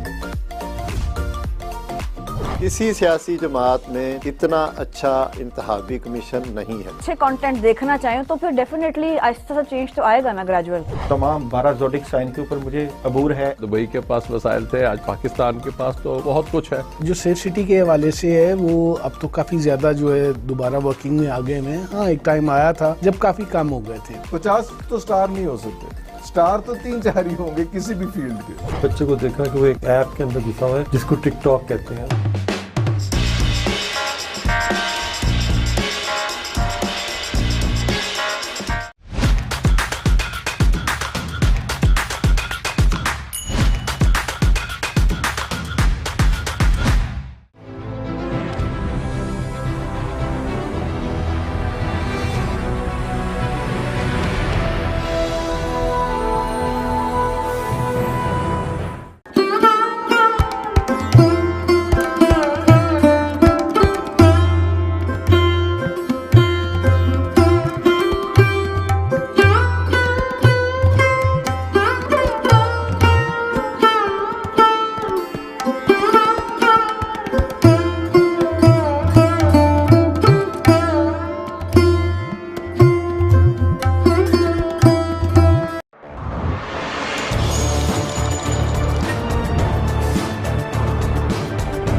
Oh, well, Badge of Honour, and I'm Alan Curry. I've been discussing my police career and my background and where I came from to where I am at this relevant episode, shall we say. But one of the issues I think people sometimes don't recognise is, even though whatever rank I am, I always have a boss within the organisation who I can turn to for some issues, advice, guidance, and sometimes to get into trouble. But within the family life, I also have another boss, don't I? For those of you who are married, you'll understand that there's another boss somewhere. Now, it didn't matter, and I always took my wife to lots of places. She always said she wouldn't be a police widow. So when I did community forums and different issues, she went with me. But if I explain at the moment that my rank was inspector, she always told everybody she was the next rank up, the chief inspector. And the worst of it was, in some ways, the people recognised her more than they did me in the context. And somehow, to be able to bring your family life along with your professional life actually worked really well for me within the organisation. But let's just put in perspective, if you're married, you go home, I mentioned before, I've got to put the bins out, I'm the one who does the decorating, the car washing and gardening is all my job and we have to do in relation to that. And of course in the nicest possible way, and if you're married you understand this, wives are incredibly suspicious when you get in late or when you're not there at the same time. So of course, I dealt, I'm jumping a little ahead, but I dealt with a firearms incident where it came out of the blue. It was a very cold night. We had the firearms team behind me. I'm in charge. It took 2 to 3 hours to solve. Now, I should have been finished work at 5 o'clock. I didn't get home at 9:30. But when I was at the scene, I got there very quickly. And as a consequence, I only had my shirt on. So one of the firearms officers, who happened to be a female, and she was really good, so don't get me wrong about the fact it's female, it's about the ability to do the job. So this lady I'd worked with a number of times, very professional, and she just said to us, Inspector, are you cold? She said, do you want to borrow one of my coats? So she did. She'd give me a coat. I thought nothing of it. We resolved the issue, everything was fine, and I get home at 9:30, and my wife says, where have you been? So of course you tell the truth, because that's what we do as men, isn't it? We tell the truth, and I say, we've had a firearms incident. And this is where you will understand, anybody who's married or even in a relationship with a female, shall we say, they have a brilliant sense of smell. So as a consequence, it's a bit I suppose I'm going to say like a dog smelling you, but I can just say her next to me, sniff, sniff, sniff. And of course I hadn't realised I'm smelling a perfume, aren't I? So I've been professional, I've done everything I'm supposed to do within the job, I get home and I'm smelling a perfume. To explain to my wife what I've been doing, this is not really a secret, but I'm going to share it with you. I spent the night in the spare room because she didn't actually believe me. So the point of the story is the fact that, yes, you've got a boss at work, but what about the home life and how that all fits in, and particularly with the wife, right? Okay, the children, grandchildren, I mentioned that, they're good fun. I mean, some good stories with the grandchildren, but the wife never really believes where you've been. So you've got all these pressures at work, and then you come home, and yes, okay, I've been married 40 years. I wouldn't swap her for the world. But in some ways, she was particularly good at making me better, because her ability to keep me on my toes at home assisted me in some of my life skills and keeping me on my toes at work. And that's how, in the world in which we live in, you always have more than one boss. I've mentioned some of the incidents I've been involved with, and even when I go home, and I always used to discuss what I'd done because she would ask, but she would even, in a very safe environment, as I used to do with my young officers, she'd say, well, Alan, why did you do that? Or could you not have done this? And in the cool light of day, sometimes some of the best debriefing of your ability, what you've done, what you could have done better, actually came from my wife. And that, in some ways, and well, I'm not going to say in some ways, in a lot of ways, actually was the power behind the throne that allowed me to progress in the job with with a grounding. I didn't ever get carried away because I had a nice rank, because you could have a good rank in the organisation, but when you come home, you're the husband, and let's be fair. Am I being cynical? Am I being correct? How many married men are out there? Who is the weaker sex? Is it the man or the woman in the relationship? Or do we just take the line of least resistance? I'm not sure.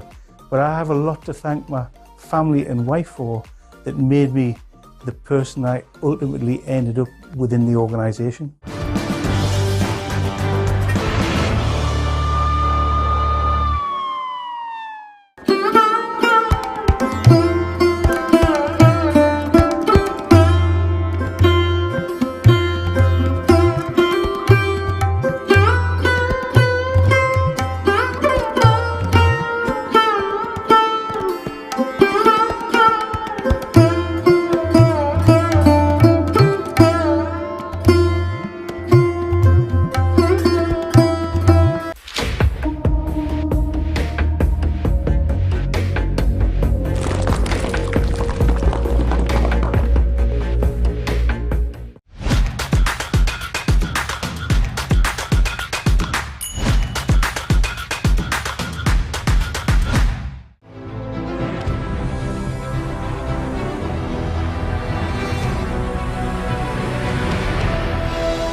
Hi, I'm Uma Malhotra and I welcome you to my show, Glow and Beyond with Uma Malhotra. Why should I get that facial? Why should I go for a Repicharge facial then an O3 facial? We do the research for you. So we make sure we give you the best. For example, you got fat lash. A client was allergic to fat lash, so I did a London Lash patch test on her. She was absolutely fine with London Lash. So I used the London Lash.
Hello and welcome to Business ABC.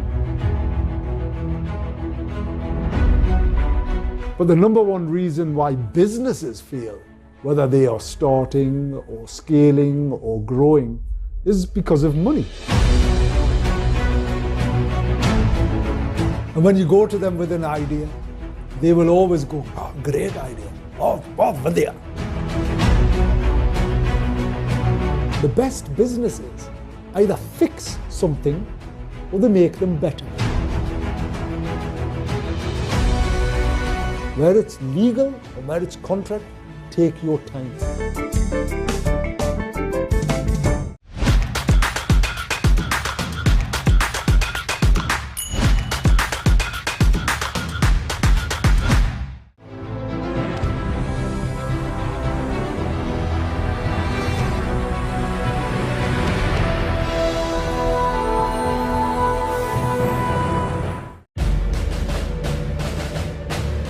My name is Terence South. I formerly served in the British Army. We had to go down as the muscle squad and go on, you come with us. She said, "No, let us go, we're fighting."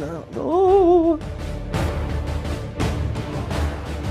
I could communicate, I had all the skills for the wirelesses, the radios. I could do that, that was no problem. I could do that blindfolded.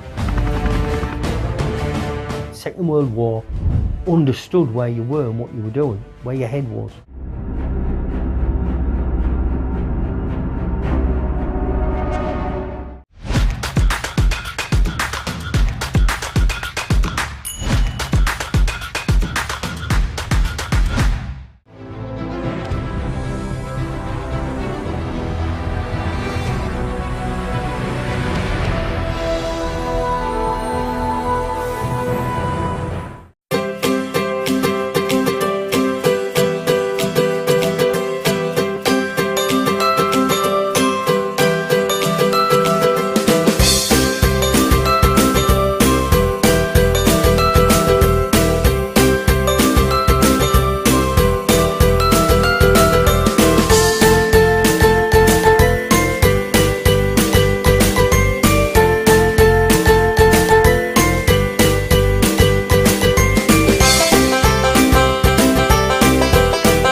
So, we've discussed quite a bit of me being in the rank of inspector. I tried earlier on to discuss the rank structure, and obviously part of my story is how I've progressed through the organisation.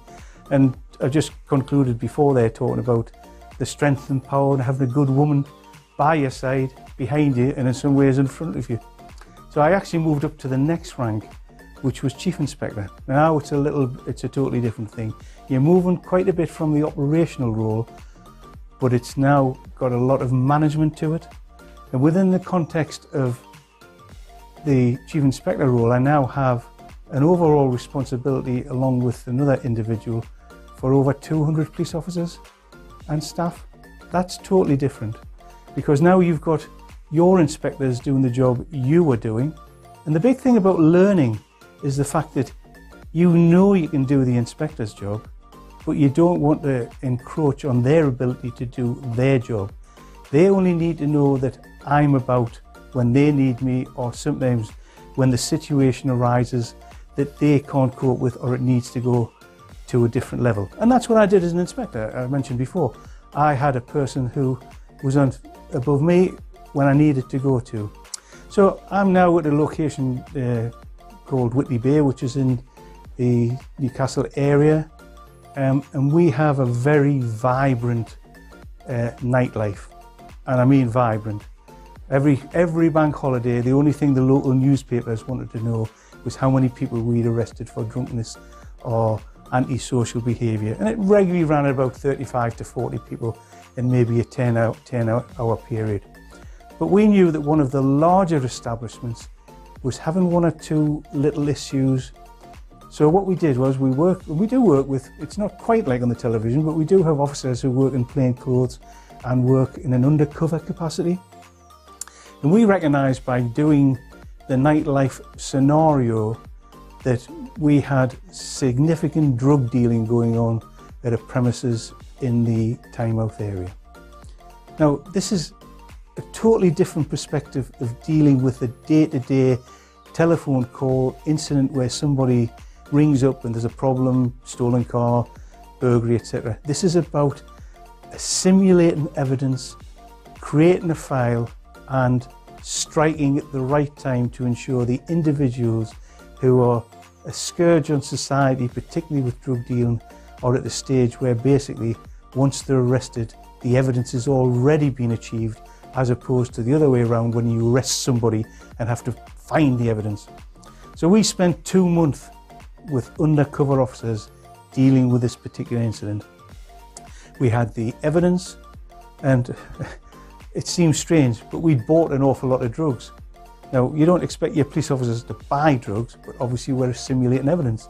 We're buying drugs, and it's At the time, it was probably ahead of the game, so I'm not giving any state secrets away here. We bought drugs with £20 notes, but before we paid the £20 notes to the drug dealers, we photographed them and put them through the fax machine. So at the time, the fax was time and dated. So for argument's sake, at 10 o'clock at night, those £20 notes were in the police possession, and at 11 o'clock at night, they were in the possession of having bought drugs from the drug dealers. And that's how we managed to prove on a continual basis we were buying and selling, or not selling, we weren't selling, buying drugs, right? Of course, the next step is planning. And with the nicest perspective, when you're planning something like this, you can't let too many people know where you're going. Because if you've got 120, 180 police officers who know where they're going to raid the premises, well, even just talking to the family at home, word gets out. So it's a really top secret operation to deal. We were briefing and dealing with the planning way out of the locality where we were working. Eventually, we fixed a date for what we would call the strike. And as a consequence, I had again another 150 police officers. We had 24 police vans, and we had what was our tactical support group, who were the senior officers in relation to public order. And then we went to deal with this particular premises.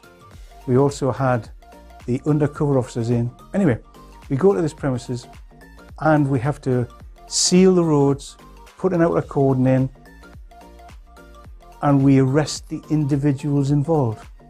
The problem occurred because there was a dance floor that we had over 200 people in this particular premises, which in theory should only hold 120. So now the police are well and truly outnumbered. As a consequence, we had about 30 people arrested.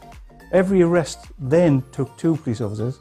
So at the end of maybe half an hour, 45 minutes of doing this, I'm now left standing as a chief inspector in the inner cordon with 2 other police officers and a dog.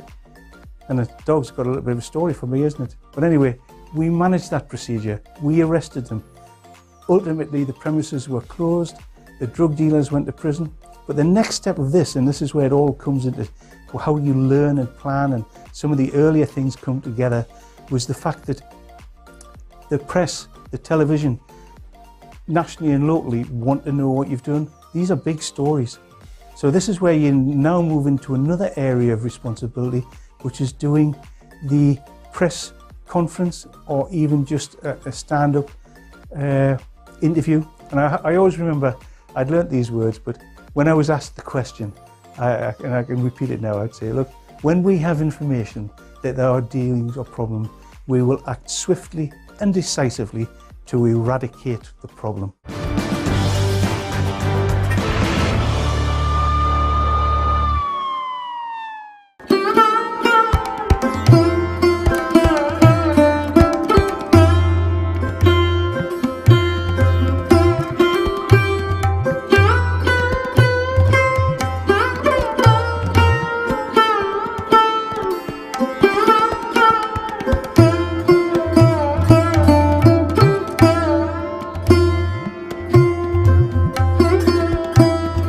अगर आप कमाते हैं तो अपनी ज़ात पे अगर खर्च ना करें तो फिर कहाँ किया? इस मामले में मैं अपनी फैमिली में, अपने ख़ानदान में बड़ा फजूल खर्च मशहूर हूँ। देखिए 91 में हमने ये मैगज़ीन स्टार्ट किया था और ये दुनिया का टॉप, पाकिस्तान के टॉप जर्नल्स में था, जो रिसर्च ओरिएंटेड इलस्ट्रेटेड जर्नल था। हम कम से कम अब जो है 77 साल बाद हम एक कौम इकट्ठे हो जाए। हमारे दौर के अंदर 34 अरब डॉलर रेमिटेंस जो था ओवरसीज पाकिस्तानी भेज रहे थे। कायदे रहमतुल्लाह अलैह फरमा गए हैं कि काम का टाइम बढ़ाएं, काम करें। आप यकीन करें कि नॉर्दर्न एरिया के पैकेजेस इतने ज़्यादा है, अभी पाकिस्तानियों ने नॉर्दर्न एरिया को भी नहीं अभी इतना एक्सप्लोर किया।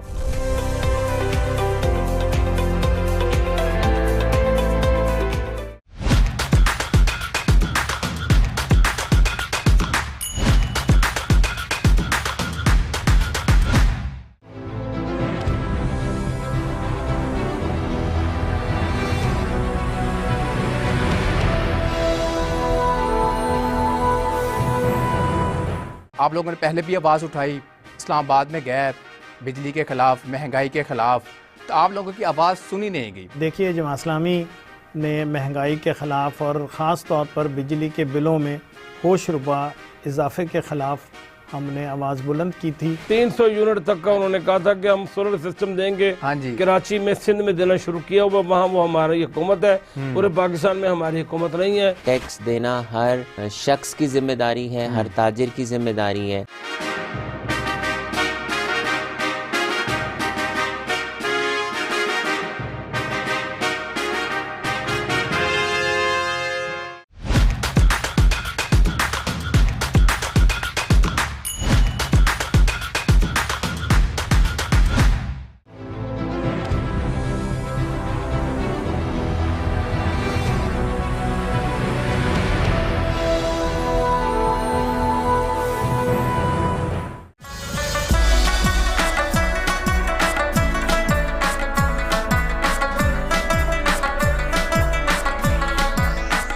सूरज के बदलते हुए तेवर के साथ मुल्क भर की तरह हवेली लखा और गिरदो नवा में भी गर्मी की शिद्दत में बेपनाह इजाफा हो गया।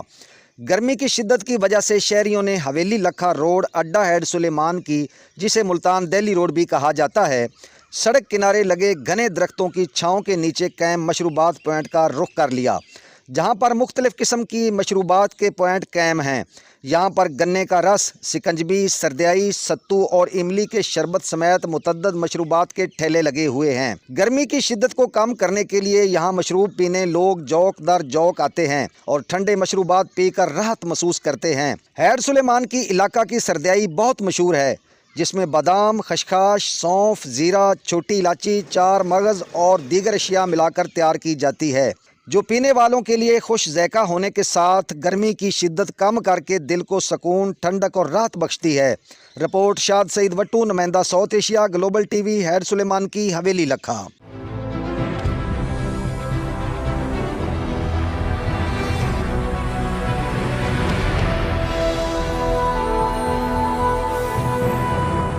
ट्रस्ट है लोगों का।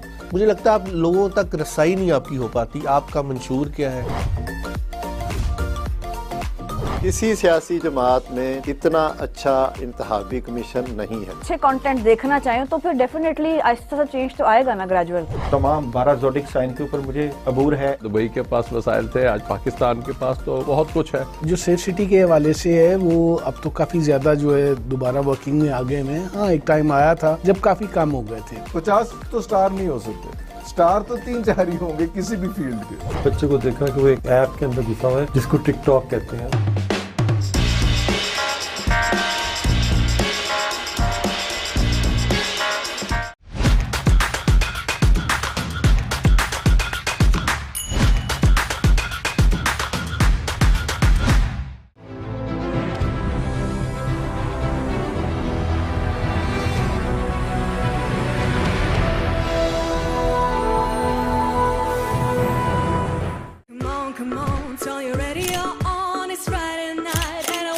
It's me, Jia.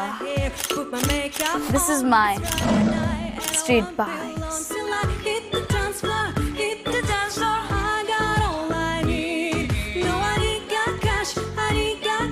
But I got you, baby. Baby, I don't need dollar bills to have fun tonight.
So, you know, I always remember those words, you know, I repeat them again. So, you know, we will act swiftly, decisively, and eradicate the problem. it sort of reminded me a little bit at the time, and somebody said that when they watched it. It's a bit like watching the film The Terminator or something like Arnie, but we just wanted to be positive and correct and ensure that the community knew we were acting on their behalf. And of course, we do get some training in the press, and that's how, as you progress within the organisation, you develop the skills and have different courses to do. And I was always taught that when you're talking to the press, there's two parts of things you do, and this is again not giving anything. If you've got an interview, now you know that not everything I would say in a press conference will be televised. There'll be a little bit of selective counting. But one thing we did always try to do was tell the truth. And this may be a little bit cynical about politicians who changed the conversation around a little bit. But we were generally asked factual questions and hopefully give you factual answers. But I was always taught, and you may not know this, but the first thing you ask the interviewer is, what's your first question going to be? And of course, once I've got the first question, I can move on. And the other side, from a police perspective, is we're always looking to ensure we get what we called our core message out. So I'd have the first question, and generally the core message would be something like, we are looking for witnesses, anybody seen this, contact this number. But when you've got different, and let's say quality of interviewers, not everything goes well. And there's a number of times where we have to say, stop, start again. And then of course, you know, there are the stupid questions which maybe are asked and you give an answer, but you think, what a silly question. You know, what colour was that black car? I mean, you know, and I've had that one when we're asking for witnesses or whatever. When the interviewer would say, what colour was that black car? Well, where do you go to a question for an answer to a question where the answer is in the question, if that makes sense? You know, how tall was the man who ran away when we're talking about females? So we are trying, and I'm trying to be my best professionally, and let's be fair, there's some very professional interviewers. But the other side of things is some of the interviewers are learning their skills at the same time and manage to ask, let's say, less than professional questions. I was going to use another phrase there, but on the same token. And so you do get, and then of course there's the television interview, which is even worse in the context of sitting in front of somebody, asking a question. And if even as I'm standing here now and talking to yourself, it's the issue about sometimes, and I'll do it now just for an example, but I always worried when I was speaking to people or talking to people when they ask a question and they look away and they can't give you eye contact and they do the issues of turning their body. So there's a lot in body language. And again, television interviews and interviewers, as well as being the interviewee, is a different skill. And some of those issues that arose, yes, they're humorous. And, you know, there's one that's particularly good. And it was a firearms incident, actually. We were doing a documentary and the interviewer was talking to the police officer who'd been dealing with this particular firearms incident. And of course, we put the masks on them because they can't be seen. We play the game. He was standing with his rifle, gun, whatever it was. And the interviewer said to the officer, he said, and what did you feel about the incident? Were you frightened? And the officer said, no, we trained very hard. We are very professional. And just at that moment, the magazine dropped out of his gun and fell on the floor. I mean, you couldn't get a worse situation from a police perspective of telling everybody how professional we are as the magazine drops out of the floor. And of course, the officer who was dead concerned, because if you're a firearms officer, it really is the worst possible thing that can happen to you. And he said to me, he said, Inspector, he says, you won't tell anybody, will you? Because there was only the two of us there. And I couldn't resist it. I said, no, look, don't worry. I can keep a secret. It's the people I tell who can't. Well, that's my career up to date. But it would appear in the finest traditions of a movie star, I'll be back on South Asia TV.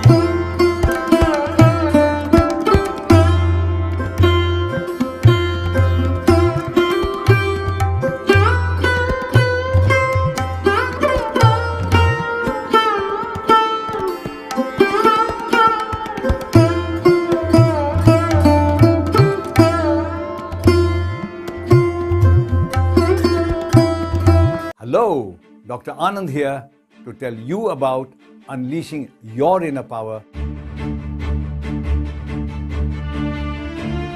When you talk on Facebook with someone with your family far away, genuine communication takes place. Just look after yourself and grow in power and grow in finance and grow in status. If you stay in your comfort zone, you'll never find out who you are.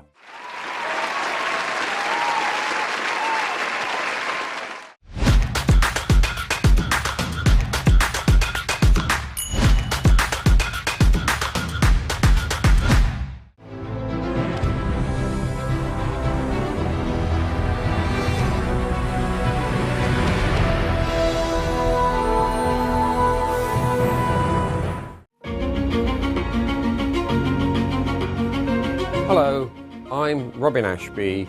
I'm a city councillor, I'm an advisor. I have done a lot of things in my life.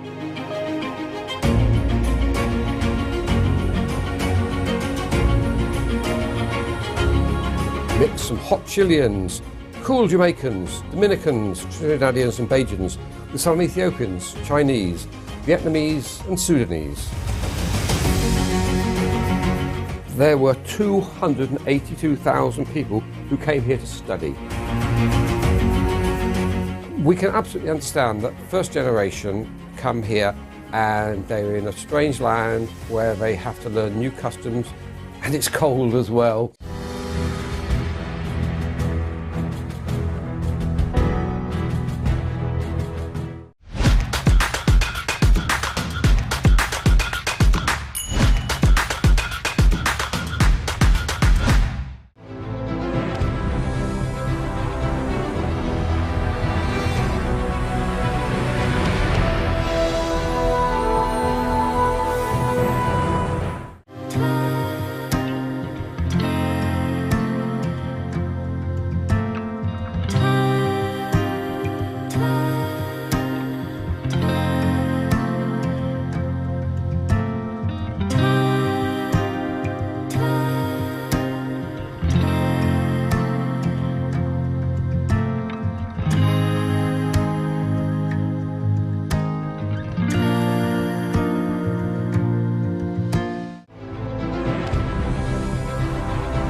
मई की धूप में जब हर तरफ गर्मी का राज होता है, ऐसे में कुदरत का ये जर्द तोहफा अमलतास न सिर्फ साया फराहम करता है बल्कि माहौल में रंगों की बहार भी ले आता है। अमलतास जिसे सोने की झाड़ी भी कहा जाता है, न सिर्फ एक खूबसूरत दरख्त है बल्कि इसका तिबी इस्तेमाल भी अहमियत रखता है।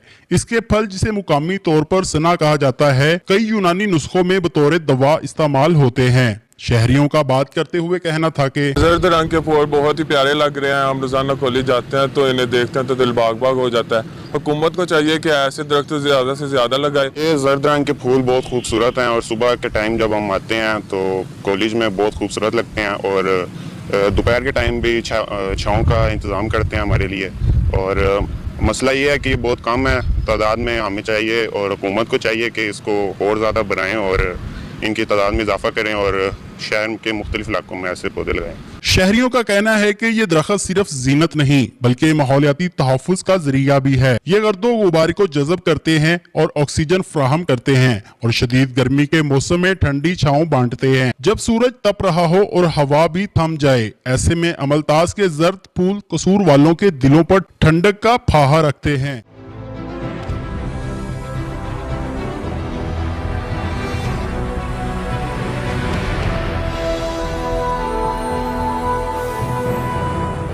Hi, I'm Uma Malhotra and I welcome you to my show Glow and Beyond with Uma Malhotra.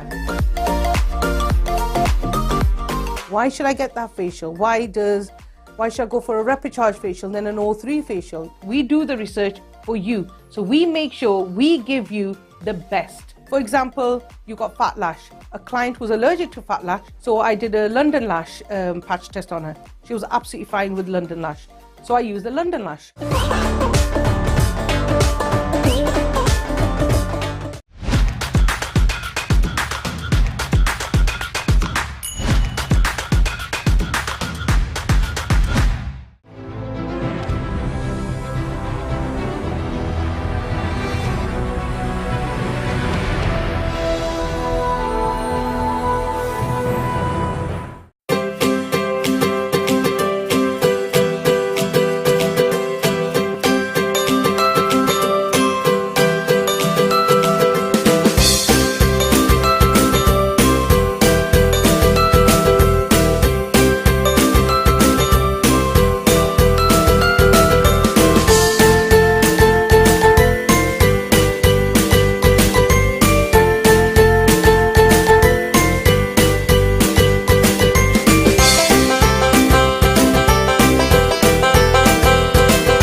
Trust है लोगों का।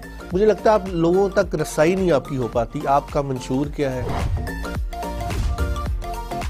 किसी सियासी जमात में इतना अच्छा इंतखाबी कमीशन नहीं है। अच्छे कंटेंट देखना चाहें तो फिर डेफिनेटली आहिस्ता सा चेंज तो आएगा ना, ग्रेजुअल। तमाम 12 ज़ोडिक साइन के ऊपर मुझे अबूर है। दुबई के पास वसाइल थे, आज पाकिस्तान के पास तो बहुत कुछ है। जो सेफ सिटी के हवाले से है वो अब तो काफी ज्यादा जो है दोबारा वर्किंग में आ गए हैं। हाँ, एक टाइम आया था जब काफी कम हो गए थे। 50 तो स्टार नहीं हो सकते, स्टार तो 3-4 ही होंगे किसी भी फील्ड के। बच्चे को देखा कि वो एक ऐप के अंदर घुसा हुआ है जिसको टिकटॉक कहते हैं।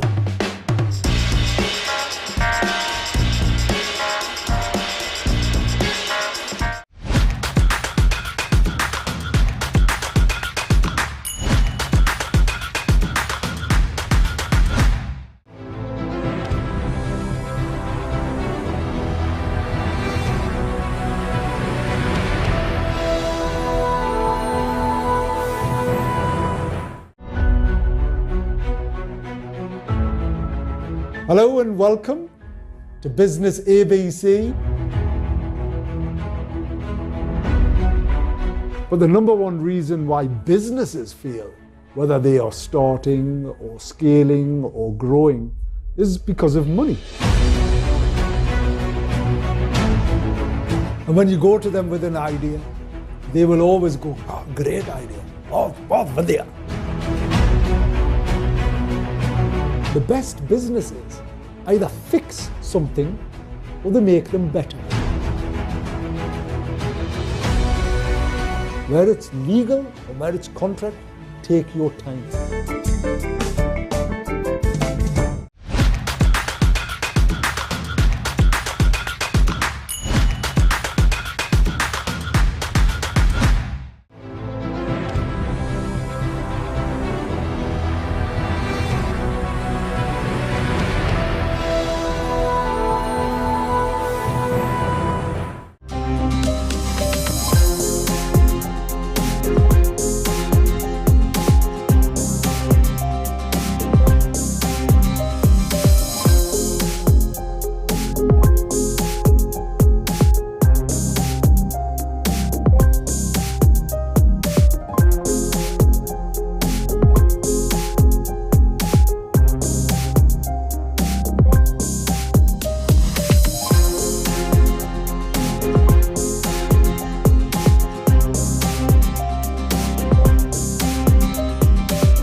आप लोगों ने पहले भी आवाज़ उठाई इस्लामाबाद में गैर, बिजली के ख़िलाफ़, महंगाई के ख़िलाफ़, तो आप लोगों की आवाज़ सुनी नहीं गई। देखिए, जमात इस्लामी ने महंगाई के ख़िलाफ़ और ख़ास तौर पर बिजली के बिलों में होश रुपा इजाफे के ख़िलाफ़ हमने आवाज़ बुलंद की थी। 300 यूनिट तक का उन्होंने कहा था कि हम सोलर सिस्टम देंगे। हाँ जी, कराची में, सिंध में देना शुरू किया हुआ, वहाँ वो हमारी हुकूमत है, पूरे पाकिस्तान में हमारी हुकूमत नहीं है। टैक्स देना हर शख्स की जिम्मेदारी है, हर ताजिर की जिम्मेदारी है।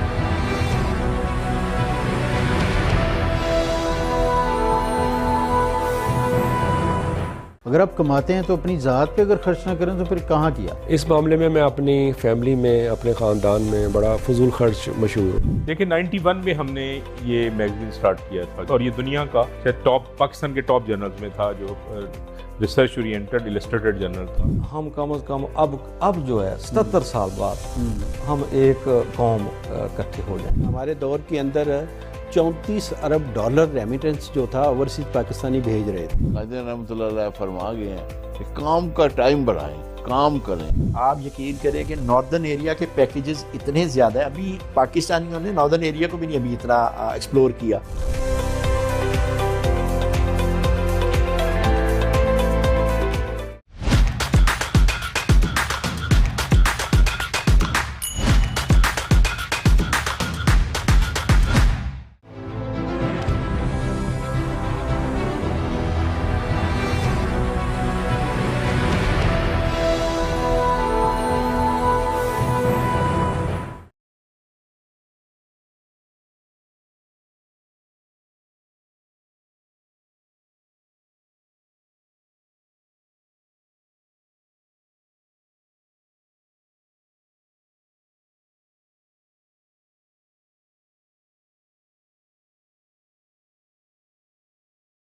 अगर आप कमाते हैं तो अपनी ज़ात पे अगर खर्च ना करें तो फिर कहाँ किया? इस मामले में मैं अपनी फैमिली में, अपने ख़ानदान में बड़ा फजूल खर्च मशहूर हूँ। देखिए 91 में हमने ये मैगजीन स्टार्ट किया था और ये दुनिया का शायद टॉप, पाकिस्तान के टॉप जर्नल्स में था, जो रिसर्च ओरिएंटेड इलस्ट्रेटेड जर्नल था। हम कम से कम अब जो है 77 साल बाद हम एक कौम इकट्ठे हो जाए। हमारे दौर के अंदर 34 अरब डॉलर रेमिटेंस जो था ओवरसीज पाकिस्तानी भेज रहे थे। रहमतुल्लाह फरमा गए हैं कि काम का टाइम बढ़ाएं, काम करें। आप यकीन करें कि नॉर्दर्न एरिया के पैकेजेस इतने ज़्यादा है, अभी पाकिस्तानियों ने नॉर्दर्न एरिया को भी नहीं अभी इतना एक्सप्लोर किया।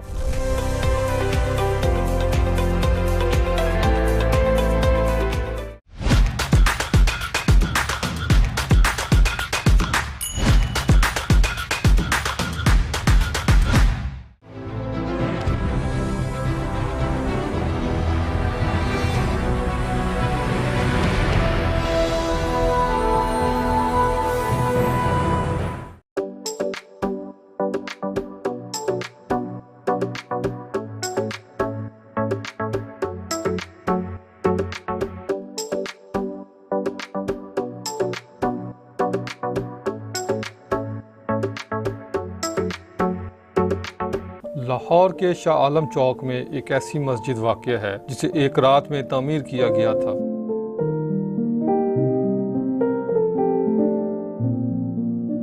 इस मस्जिद के इतनी कलील वक्त में तामीर की वजह और वाक़या भी इंतहाई दिलचस्प और ईमान अफरोज है। इस मस्जिद के बारे में इल्लामा इकबाल ने यह शेर मौजू किया था, मस्जिद तो बना दी शब भर में इमा की हरारत वालों ने, मन अपना पुराना पापी है बरसों में नमाजी बन न सका। तारीख बताती है कि अंग्रेज़ों के दौर में इस मकाम से एक मुसाफिर का गुजर हुआ और उसने यहाँ नमाज अदा की, जबकि ये इलाका इस वक्त हिंदुओं की अक्सरियत का हामिल था। हिंदुओं को ये बर्दाश्त न हुआ और उन्होंने हंगामा राई शुरू कर दी। मामला जब अदालत तक जा पहुंचा और वहां हिंदुओं का मौक़िफ़ था कि इस जगह पर मंदिर तामीर होगा, जबकि मुसलमान यहां मस्जिद तामीर करना चाहते थे। इस मौके पर मुसलमानों के वकील ने इन्हें तजवीज़ दी कि अगर वो यहाँ सुबह फजर से पहले मस्जिद तामीर कर लेते हैं तो केस का फैसला इनके हक में हो जाएगा। ये सुनना था कि मुसलमानों ने गामा पहलवान की क़यादत में रातों रात मस्जिद तामीर करने का फैसला किया और जिस मुसलमान के पास जो सामान था इसने वो मस्जिद की तामीर के लिए वक्फ कर दिया। यहाँ तक कि ख़वातीन रात भर अपने सरों पर पानी रख कर लाती रहीं ताकि मस्जिद की तामीर मुमकिन हो सके। दूसरी जानिब मस्जिद की तामीर मुकम्मल होने के बाद अदालत ने भी मुसलमानों के हक में फैसला सुना दिया। ये मस्जिद 1917 में तामीर की गई और इसका नाम मस्जिद शब्बर रखा गया। ये मस्जिद 3 मरला के रकबा पर तामीर है।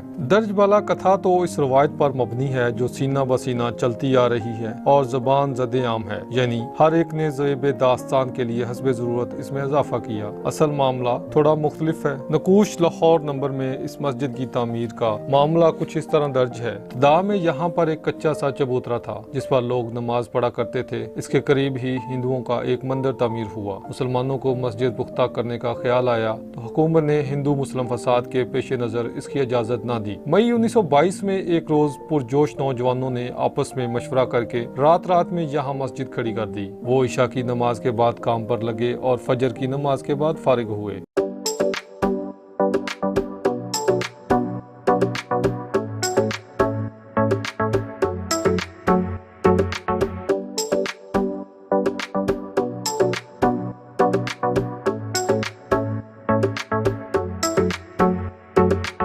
बिस्मिल्लाहिर्रहमानिर्रहीम। 1917 की बात है कि यहाँ से एक मुसलमान का गुज़र हुआ। उसने यहाँ पे नमाज अदा कर दी कि जो सारा इलाका था हिंदुओं की अक्सरियत का हामिल था। तो हिंदुओं ने ये कहना शुरू कर दिया कि मुसलमान ने हमारे इलाके में आके नमाज क्यों अदा की है, और वो इसमें यानी मुसलमान का नमाज़ पढ़ना बर्दाश्त हुआ। हिंदू ये कहने लगे हम यहाँ पे मंदिर बनाएंगे। और जब मुसलमानों को पता चला कि हिंदुओं का सिर्फ एक मुसलमान का नमाज़ पढ़ना भी बर्दाश्त नहीं हो रहा और सिर्फ इस बात के ऊपर वो कह रहे हैं कि हम यहाँ पे मंदिर बनाएंगे, तो मुसलमानों ने भी कहना शुरू कर दिया कि हम यहाँ पे मस्जिद बनाएंगे। मुसलमानों और हिंदुओं का आपस में जो है ना तनाज़ा शुरू हो गया। लड़ाई होते होते बात उस वक्त की अदालत तक चली गई। तो उस वक्त की अदालत के जो जज साहब हैं उनने कहा कि मैं सुबह जगह का मुआयना करके फिर उसके बाद इसके हक़ में फ़ैसला दूँगा। तो जब सुबह जज ने मुआयने के लिए आना था तो मुसलमानों के जो वकील थे उन्होंने मुसलमानों को मशवरा दिया कि अगर आप रातों रात इस मस्जिद को तामीर कर दें तो हो सकता है ये फ़ैसला आपके हक़ में हो जाए। तो मुसलमानों ने जो आपस में मशावरत की और मशावरत करने के बाद जो है ना फिर उनने ये तय किया कि हम गामा पहलवान से दरख्वास्त करते हैं कि वो आएँ और अगर वो हमारी सरपरस्ती करें तो हम एक रात में मस्जिद बना सकते हैं। तो हिंदुओं की चूँकि यहाँ पे अक्सरियत थी, उनका जो है ना लड़ाई झगड़े का भी खौफ था, ख़दशा था कि लड़ाई झगड़ा ना हो जाए। तो फिर जब गामा पहलवान के पास मुसलमानों के जो है ना एक वफ़द गया और उन्होंने जाके उनसे रिक्वेस्ट की कि अगर आप हमारी सरपरस्ती करें, हमारी निगरानी करें, तो हम जो है ना यहाँ पे एक मस्जिद बनाना चाहते हैं और सुबह इस तरह जज ने आना है और फ़ैसला होना है इसके हक़ में। तो उस गामा पहलवान ने ये कहा कि जो है ना उनने जो है ना हामी भर ली और जो है ना वो तशरीफ़ ले आए और वो शालमी चौक में आके वो बैठे और जो है ना बहुत सारे मुसलमान फिर इकट्ठे हुए तो उन्होंने मस्जिद को तामीर करना शुरू कर दिया। और जब सुबह फजर की नमाज अज़ान का टाइम था तो उस वक़्त तक जो है ना मस्जिद को मुकम्मल तामीर कर लिया गया था। तो फिर जब नमाज हो रही थी तो उस वक्त जो है ना हिंदू आए तो हिंदुओं ने देखा कि ये तो पहले से तामीर शुदा इमारत मौजूद है और मुसलमान तो यहाँ पे नमाज अदा कर रहे हैं। तो इस तरह हिंदुओं ने एक दूसरे को इकट्ठा करके बुलाया हुआ था। कुछ हिंदू तो ये देख के ही वापस चले गए कि भाई ये तो पहले से तामीर शुदा इमारत मौजूद है, मुसलमान नमाज भी अदा कर रहे हैं। तो उन्होंने अपने दूसरे हिंदुओं से जो लोग थे उनसे कहा कि भाई आपने हमें इतनी दूर से क्यों बुलाया। तो वो आपस में यानी उनको ये कहकर वापस चले गए। और फिर थोड़ी देर के बाद जज आया तो जज ने फिर आके क्या देखा कि ये इमारत पहले से तामीर शुदा है, तो जज ने मुसलमानों के हक़ में फ़ैसला दे दिया।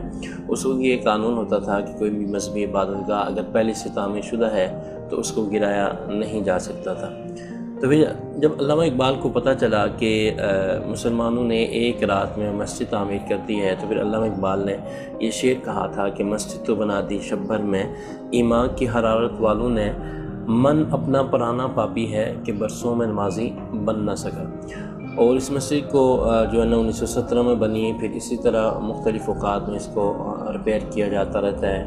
1354 हिजरी में इसको दोबारा रिपेयर किया गया, फिर तीसरी बार 2007 में इसके जो लेंटर थे वो पोसीदा हो गए थे, और इसको जो है ना फिर 2007 में मेरे सामने जो है ना इसको फिर दोबारा रिपेयर तीसरी बार रिपेयर किया गया। इसी तरह जो वक्तन मस्जिद का जो काम निकलता रहता है तो वो काम होता रहता है, और इस मस्जिद को आज भी जो है ना लोग जो है ना दूर दूर से देखने के लिए आते हैं और यहाँ पे नमाज़ पढ़ना एक सादत समझते हैं। और अक्सर लोग तो ये भी कहते हैं कि एक रात में मुसलमानों ने कैसी मस्जिद को तामीर किया, तो कई लोग तो ये कहते हैं कि जिन्नात ने शायद तामीर की हो, लेकिन मैं ये कहता हूँ कि अगरचे अल्लाह ताला की मदद शामिल हाल हो तो ये तो बहुत छोटी सी इमारत थी, बहुत बड़ी बड़ी और बुलंद इमारतें भी अल्लाह ताला की मदद से बनाई जा सकती हैं। ਇਹ ਸਾਡੇ ਵੱਡੇ ਦੱਸਦੇ ਨੇ ਇਹ ਹਿੰਦੁਸਤਾਨ ਜਦੋਂ ਪਾਕਿਸਤਾਨ ਬਣਿਆ ਸੀ ਨਾ ਤੇ ਉਸ ਤੋਂ ਪਹਿਲੇ ਦੀ ਇਹ ਮਸਜਿਦ ਤਿਆਰ ਹੋਈ ਹੈ ਤੇ ਇੱਕ ਰਾਤ 'ਚ ਤਿਆਰ ਹੋਈ ਸੀ। ਇਹ ਜਿਹੜੀ ਹੈਗੀ ਨਾ ਇਹ ਮਸਜਿਦ ਨਾ ਤਿਆਰ ਹੁੰਦੀ ਤੇ ਇੱਥੇ ਮੰਦਿਰ ਤਿਆਰ ਹੋਣਾ ਸੀ। ਇਹ ਸਮਝ ਲਓ ਮੁਸਲਮਾਨਾਂ ਦਾ ਜਜ਼ਬਾ ਸੀ, ਔਰਤਾਂ ਦਾ, ਬੰਦਿਆਂ ਦਾ, ਇਹ ਜਜ਼ਬੇ ਦੇ ਨਾਲ ਤੇ ਇੱਕ ਰਾਤ 'ਚ ਤਿਆਰ ਹੋਈ ਹੈ। ਸੁਬਾਹ ਫਜਰ ਦੀ ਨਮਾਜ਼ ਹੋਈ ਇੱਥੇ ਤੇ ਹਾਲੀ ਤੱਕ ਉਸੇ ਤਰ੍ਹਾਂ ਹੀ ਇਹ ਕਾਇਮ ਹੋ ਚੱਲਦੀ ਆ ਰਹੀ ਹੈ। ਤੇ ਇੱਥੇ ਬਹੁਤ ਦੁਨੀਆ ਆਉਂਦੀ ਹੈ ਜਿਹੜੀ ਇਹ ਮਸਜਿਦ ਦੇ ਬਾਰੇ ਪੁੱਛਦੇ ਨੇ ਤੇ ਫੋਟੋਆਂ ਲਾਉਂਦੇ ਨੇ, ਹਰ ਇੱਕ ਰਿਸ਼ਤੀ ਪੁੱਛਦੇ ਨੇ ਪਿਛਲੀ। पहले मिट्टी की तैयार हुई सी, उस बाद फिर पत्थर लगा। मेरा नाम फराज नकवी है, मैं यहाँ पे ऑफिस के काम आया था, तो साथ ही मिज़ान बैंक है, तो ये मस्जिद थी। मैं बड़ा सुना था इनके बारे कि ये मस्जिद मतलब एक रात में बनी है, तो बड़ी क़ीदत थी मुझे कि मैं यहाँ नमाज़ पढ़ूँ। तो अल्हम्दुलिल्लाह मैंने फ़र्स्ट टाइम ये नमाज़ पढ़ी है इस मस्जिद में। हम पहले ना जज्बा कुछ और होता था, पहले मुसलमान थे वो उनका जज्बा और था, आज भी वैसा ही आ रहा है माशाल्लाह। अच्छी मस्जिद है, मेरी एक ख्वाहिश पूरी हो गई कि मैं इस मस्जिद में नमाज़ पढ़ी है। सर मेरा नाम समीउल्लाह है, मैं बाजोड़ के रिहायशी हूँ। तकरीबन 2010-11 से मैं यहाँ पे काम करता हूँ, तो इस नमाज में माशाल्लाह नमाज़ पढ़ने आता हूँ। कारी साहब जानते हैं हमें, तो हमें बहुत सुकून महसूस होती है जब यहाँ पे हम नमाज़ पढ़ने आते हैं। जो मुसलमानों को उस टाइम का जज्बा है और आज का जज्बा है, तो अंदाजे मुताबिक मुझे लगता है कि आज भी ज़िंदा है वो वाला। ये एक रात का मस्जिद है, तो उस टाइम तो हम थे नहीं, लेकिन सुना है कि यार एक रात में बना हुआ है मस्जिद, तो हमें बहुत खुशी महसूस होती है जब यहाँ पे हम नमाज़ पढ़ने आते हैं, तो बहुत सुकून महसूस होते हैं। अक्सर मैं काम करता हूँ बार होता हूँ, तो मेरी कोशिश ये होती है कि मैं इस मस्जिद में पहुँचूँ, यहाँ पे नमाज़ पढ़ लूँ, तो बहुत खुशी महसूस होती है सर, बहुत सुकून महसूस होता है। मेरा नाम एजाज़ अहमद है जी, मैं यहाँ पे तकरीबन 1970 से दुकान कर रहा हूँ, और ये शब की मस्जिद जो है ये पाकिस्तान बनने से पहले की बनी हुई है। और अल्लामा इकबाल ने कहा था, मस्जिद तो बना दी शब भर में, ईमान की हरारत वालों ने, मन अपना पापी पुराना था, बरसों नमाजी बन ना सका। बहरहाल ये मस्जिद बहुत पुरानी है, और उसका सामने ये जहाँ पे मैं खड़ा हूँ इस वक्त, ये मोती मंदिर है, इंदिरा गांधी के दादा का, नेहरू का मंदिर था। और मस्जिद जो थी वो इसके मुकाबले में बनी थी। उन्होंने कहा था कि यहाँ पे मस्जिद नहीं है, तो रातों रात ही तकरीबन 24 घंटों में ये मस्जिद तैयार हो गई थी। पाकिस्तान बनने से पहले की मस्जिद है ये, और अब आज आपने भी देख लिया है, और मस्जिद उसी हालत में जैसे पुरानी पहले थी वैसी की वैसी मस्जिद आज भी वैसी की वैसी ही है। यहाँ पे उस वक़्त मुसलमानों की हुकूमत नहीं थी, हिंदुओं की हुकूमत थी। यहाँ पे ये जिस जगह मैं खड़ा हूँ यहाँ पे मंदिर था, और मंदिर के सामने जो है ना जगह थी एक, वहाँ पे अपना गामा पहलवान था, और यहाँ से कहते थे कि मस्जिद जब बनाई गई है ना रात को शुरू की है 4 बजे इशा के बाद शुरू हुई है, और सुबह अज़ानों के फजर की नमाज जब हुई है ना तो मस्जिद तैयार हो गई थी। लोहारी यहाँ से लेके ना तो अपना दिल्ली दरवाजा तक ईंटों की लाइन लगी हुई थी लोगों की, उन्होंने पत्थर ला के एकदम मतलब रातों रात मस्जिद बनाई थी ये। और एक रात में ये मस्जिद सुबह उन्होंने मुआयना करना था, अंग्रेज़ ने आकर मुआयना करना था, डाला ने आकर मुआयना करना था कि ये मस्जिद यहाँ पे जगह है कि नहीं। सुबह आई तो देखा तो हाँ मस्जिद की जगह मौजूद थी, मस्जिद बनी हुई थी उस वक्त। उसने फिर डिक्लेयर किया था कि हाँ मस्जिद ठीक है, मस्जिद की जगह ठीक है। मेरा नाम जी शहजाद अब्दुल हमीद है जी, और मैं अंदरून लाहौर का रहने वाला हूँ, रैशी हूँ, जद्दी पुश्ती लोग हैं, हम इधर के रहने वाले। तो ये जो मस्जिद है आप इसके बारे में मैं जो हमारे बुज़ुर्गों ने हमारे बाप दादा ने जो बताया, ये एक तारीखी मस्जिद है, बहुत ज़्यादा तारीखी मस्जिद है। असल में ये जब इंडिया और पाकिस्तान इकट्ठे थे, सारे लोग ये इकट्ठे थे, तो उस वक्त ये मुसलमानों ने कहा कि ये मस्जिद है, हिंदू कहते थे ये मंदिर है। तो उस वक्त की ब्रिटिश गवर्नमेंट थी, इलामा इकबाल साहब थे, कायद-ए-आज़म मोहम्मद अली जनाब साहब थे, वो वकील थे। तो उन लोगों की मुशावरत से और लोगों की मुशावरत की वजह से ब्रिटिश गवर्नमेंट ने कहा कि ये सुबह आकर देखेंगे ये क्या है, मंदिर है, मस्जिद है, क्या सिलसिला है।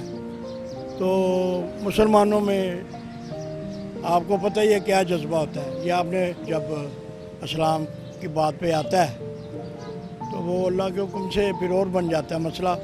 तो फिर लोगों ने यकदम अल्लाह की मदद से एक रात में खड़ी हो गई थी। ये तारीखी बात है, ये भी ये मस्जिद शब्बर एक रात वाली मशहूर है पूरी वर्ल्ड में। इधर से बड़े बड़े सियाह आए हैं, बड़े बड़े लोग आए हैं। मैं इधर मेरा काम है ये कबाड़ वगैरह का, तो मुझे 25 साल से ऊपर हो गए चौंक में, 25 साल से ऊपर मुझे हो गए। तो बाप दादा ने बताया, तारीख ने बताया, ये एक तारीखी मस्जिद है, अल्लाह पाक की दी हुई एक नेमत है। तो खुदा की मदद से उस वक़्त के लोगों ने ईमान था, जज्बा था, उस वजह से ये एक रात में तमीर हो गई है। इस वजह से इसको मस्जिद शब्बर अल मशहूर एक रात वाली मस्जिद शालमी चौक कहते हैं। मट्टी और गारे का दौर था, वो मट्टी और गारे के ज़रिए उन्होंने ये इसको तमीर कर दिया अल्लाह पाक की रहमत से, नबी पाक के सदक़े। तो ये ना मतलब कि खड़ी हो गई। सुबह आके देखा जब गवर्नमेंट ने, तो ये मस्जिद थी, फजर के अज़ान इन्होंने दे दी मुसलमानों ने। तो जैसे हिंदू पहले सोए रहे थे, उस वक्त भी अल्लाह के हुक्म से वे सोए हुए थे।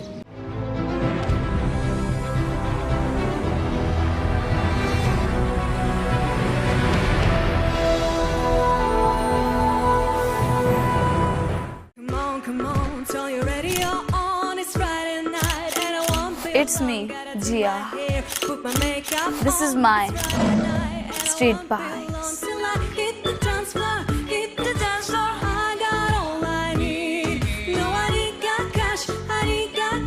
But I got you, baby. Baby, I don't need dollar bills to have fun tonight.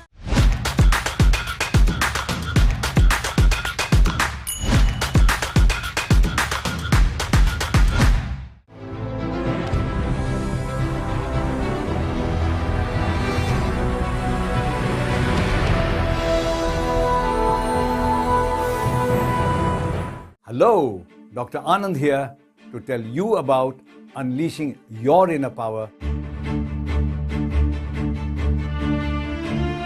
When you talk on Facebook with someone with your family far away, genuine communication takes place. Just look after yourself and grow in power and grow in finance and grow in status. If you stay in your comfort zone, you'll never find out who you are.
Hello, thank you for having me back again.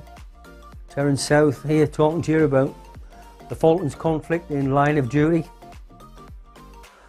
So, we're off the Falklands, we go into San Carlos water, the back door opens, we're out on a landing craft and we're on the beach, unopposed, miles away from where the Argentinians had settled themselves down.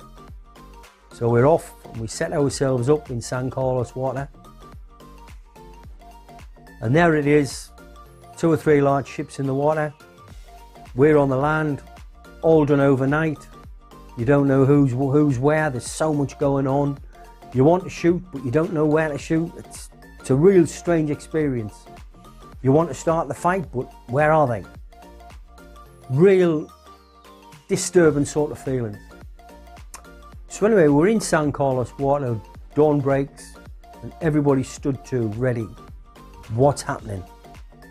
So we're there, we're ready, and then within a few hours the Argentinians know we're there. And the place becomes known as Bomb Alley, because San Carlos water is a long strait, and the Argentinians used to come in low, drop their bombs, and away they went. And that was difficult, because you would see them come in, it was pointless firing, you were too far away from where we were, away from the ships, but the ships were just huge targets, massive targets, and you feel for people, it's so helpless, you can't do anything. And so anyway, we're going about our daily routine and trying to start to work and plan the route forward. You're part of the administration team saying where things are going, what's going on, how the communications are going to go, what you can do, what you can't do. It's not easy because every day it changes.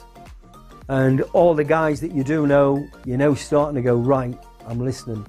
Me as a guy who carried a radio most of my time, I was listening to where my friends were. I'm listening, I've heard him today. Yeah, I'll have a word with him. I'll have a talk with this one. I'm listening to him, I know where they are. And that's how you kept in touch with your friends, listening to who's on the radio and what's going on. One thing that, my first real big hit on We Are at War was one day we're there and the aircraft came in and they didn't go for the aircraft. They didn't go for the ships. They went for land-based. And there was a jetty, and behind the jetty was a road. And either side of that road, there was guys who dug trenches. And one thing you've got to learn about in war is that you should never sit next to a road, like a piece of access, because a pilot can pick it out and run up it. It's a known point. Whereas if you're somewhere fairly abstract, they less chance of finding you in their second pass.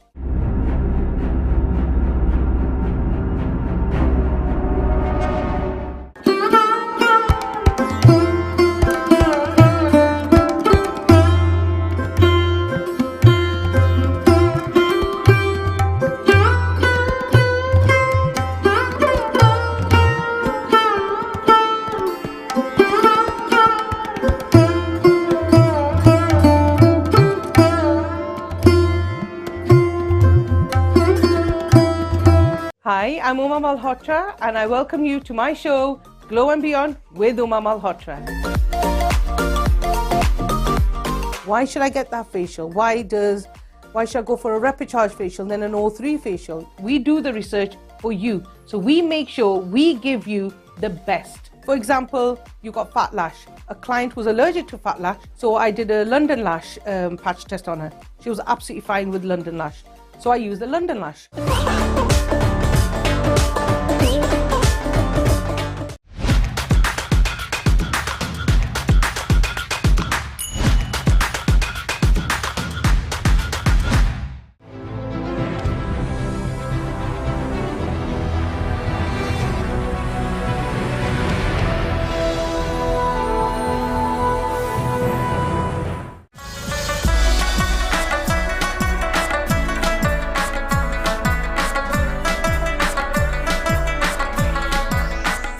वक्त फूलनगर शहर की सब्ज़ मंडी में खड़ा हूँ और इस वक्त गर्मी के फलों में बहुत ज़्यादा फल हैं, लेकिन तरबूज एक ऐसा फल है कि जो अपने जायके और खुशबूदार और मिठास की वजह से सबसे ज़्यादा मशहूर है।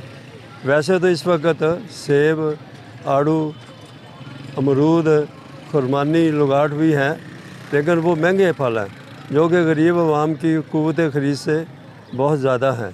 गरीब आवाम उन फलों को नहीं ख़रीद सकी, लेकिन तरबूज एक ऐसा फल है कि जो कम कीमत में 40 रुपये किलो के हिसाब से आवाम इसे ख़रीद रहे हैं और बड़े ज़ौक़ व शौक़ से इसे खाते हैं और लुत्फ़अंदोज़ होते हैं। तरबूज फल बहुत अच्छा है, मौसम के लिहाज से जायका भी अच्छा होता है, मीठा भी अच्छा है और ये बाकी फलों की निस्बत जायके में अच्छा है और ये हमेशा जो है ना मौसम के लिहाज से इसको खाना चाहिए, बेहतरीन फल है। और हम ये गाड़ियों के हिसाब से आते हैं, हर रोज़ 1 गाड़ी 2 गाड़ी सेल करते हैं जिसमें 80 मन 50 मन ऐसे वज़न होता है। तो ये तरबूज आपसे लोग शौक़ से ख़रीदते हैं? माशाल्लाह शौक़ से ख़रीदते हैं।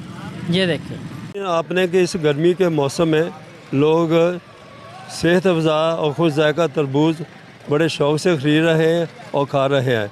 मेरा भी आवाम को ये मशवरा है कि इस गर्मी के मौसम में सबसे सस्ता फल तरबूज है, ये इस्तेमाल करें और सेहतमंद रखें। कैमरा टीम गफ़ार अहमद के हमरा doctor Liaquat Ali, South Asia Global News, Phoolnagar.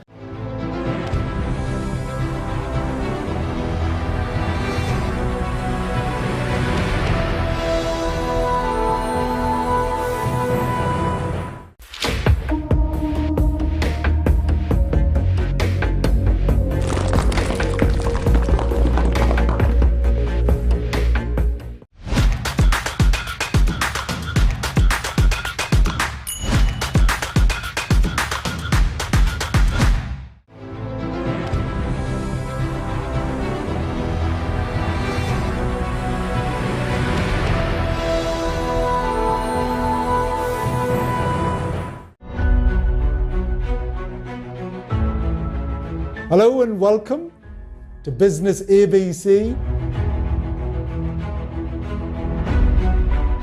But the number one reason why businesses fail, whether they are starting or scaling or growing, is because of money. And when you go to them with an idea, they will always go, "Oh, great idea. Oh, bahut badhiya." The best businesses either fix something or they make them better. Where it's legal or where it's contract, take your time.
My name is Terence South.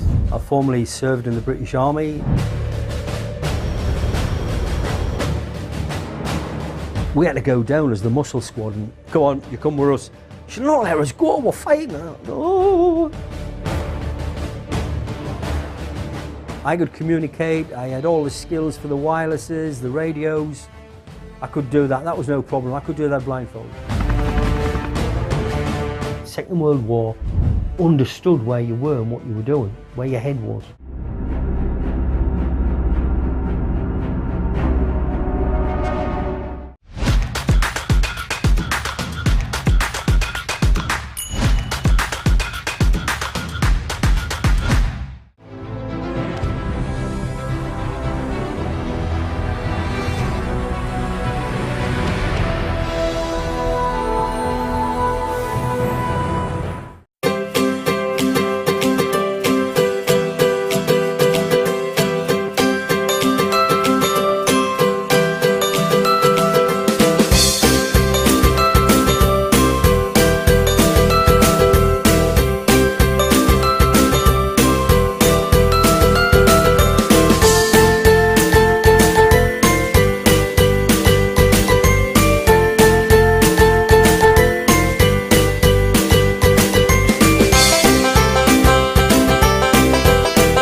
The aircraft turned, came down, bomb gone, and it went off.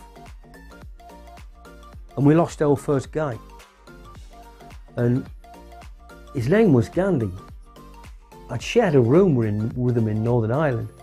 Nice guy, Indian guy, absolutely classic bloke. His nickname was Flip Flop because you could always hear him coming. And he was like a real character. And so, even though he was a private, he was a character. Everybody knew him. And so, that does have a huge effect on everybody. It's like you lose this guy and mentally it starts to get you because he's a good guy. Did nothing wrong. He was just in the wrong place at the wrong time. That was it. And that's war. Sometimes you're in the wrong place at the wrong time. But myself, working directly with the commanding officer, I didn't realise this, but that all happened. And then it falls to the commanding officer to write a letter to his family. And so we're lying down. Can it be a tent sheet above it? Not a proper tent, just a tarpaulin like above the two of us that we slept under. And this commanding officer who knows this guy and knows him really well, because we in the Commando Engineer Squadron in 5-9 Independent Commando Squadron were a tight group of blokes. Everybody knew everybody. We were about 150, 160 guys. All the new guys were brought in and integrated. And we had to sit down and write a letter about him, about how good he was, what he did with him. And I'm like, wow. But the command officer there, for the first time, it was like, wow, this is his job. Mentally, can you imagine as a commanding officer having to write a letter to say that you've lost your son or you've lost your daughter? The effect on him must have been phenomenal. And yet the next morning he's got to go up and lead. If we've got 250 men, he's got to go and lead the next 149. And he hasn't got to let that bat an eyelid. He's just got to get up and do it. And I found that, wow, that was like me growing up. Wow, this is war, this is life. We've lost a guy. Absolutely unbelievable. And so that has a knock-down effect on people's psychology and people talking about it. And the best thing to do is talk about it. Don't try and shut it up.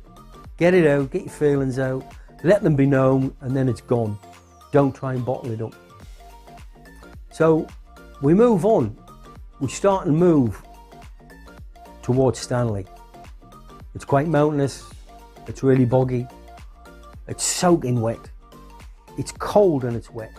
You've now got problems with trench foot, you've now got problems with freezing conditions. And so we move towards Stanley.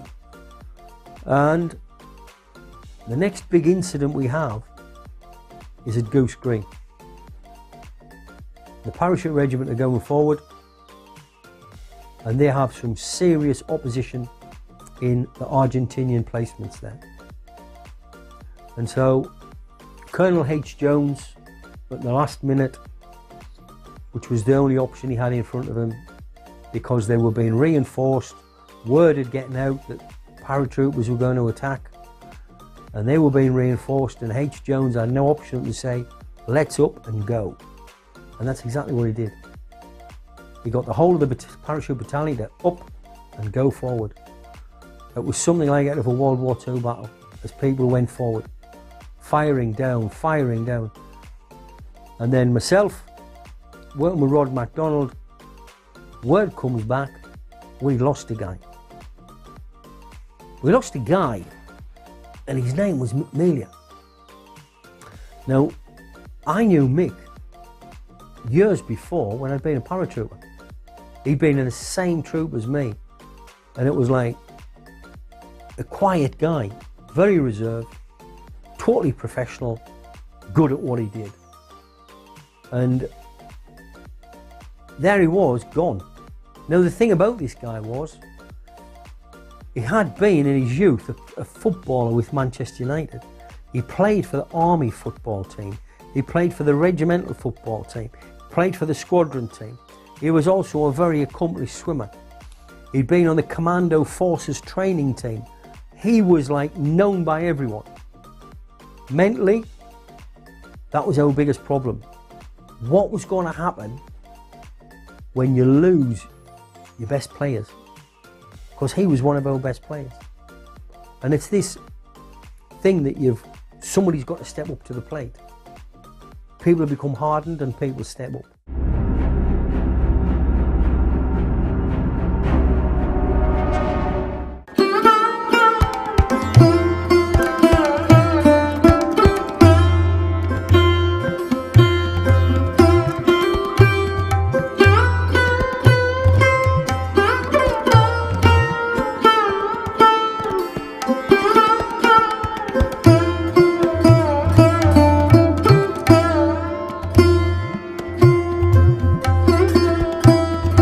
आप लोगों ने पहले भी आवाज़ उठाई इस्लामाबाद में गैर, बिजली के ख़िलाफ़, महंगाई के ख़िलाफ़, तो आप लोगों की आवाज़ सुनी नहीं गई। देखिए, जमात इस्लामी ने महंगाई के ख़िलाफ़ और ख़ास तौर पर बिजली के बिलों में होश रुपा इजाफे के ख़िलाफ़ हमने आवाज़ बुलंद की थी। 300 यूनिट तक का उन्होंने कहा था कि हम सोलर सिस्टम देंगे। हाँ जी। कराची में, सिंध में देना शुरू किया हुआ, वहाँ वो हमारी हुकूमत है, पूरे पाकिस्तान में हमारी हुकूमत नहीं है। टैक्स देना हर शख्स की जिम्मेदारी है, हर ताजिर की जिम्मेदारी है।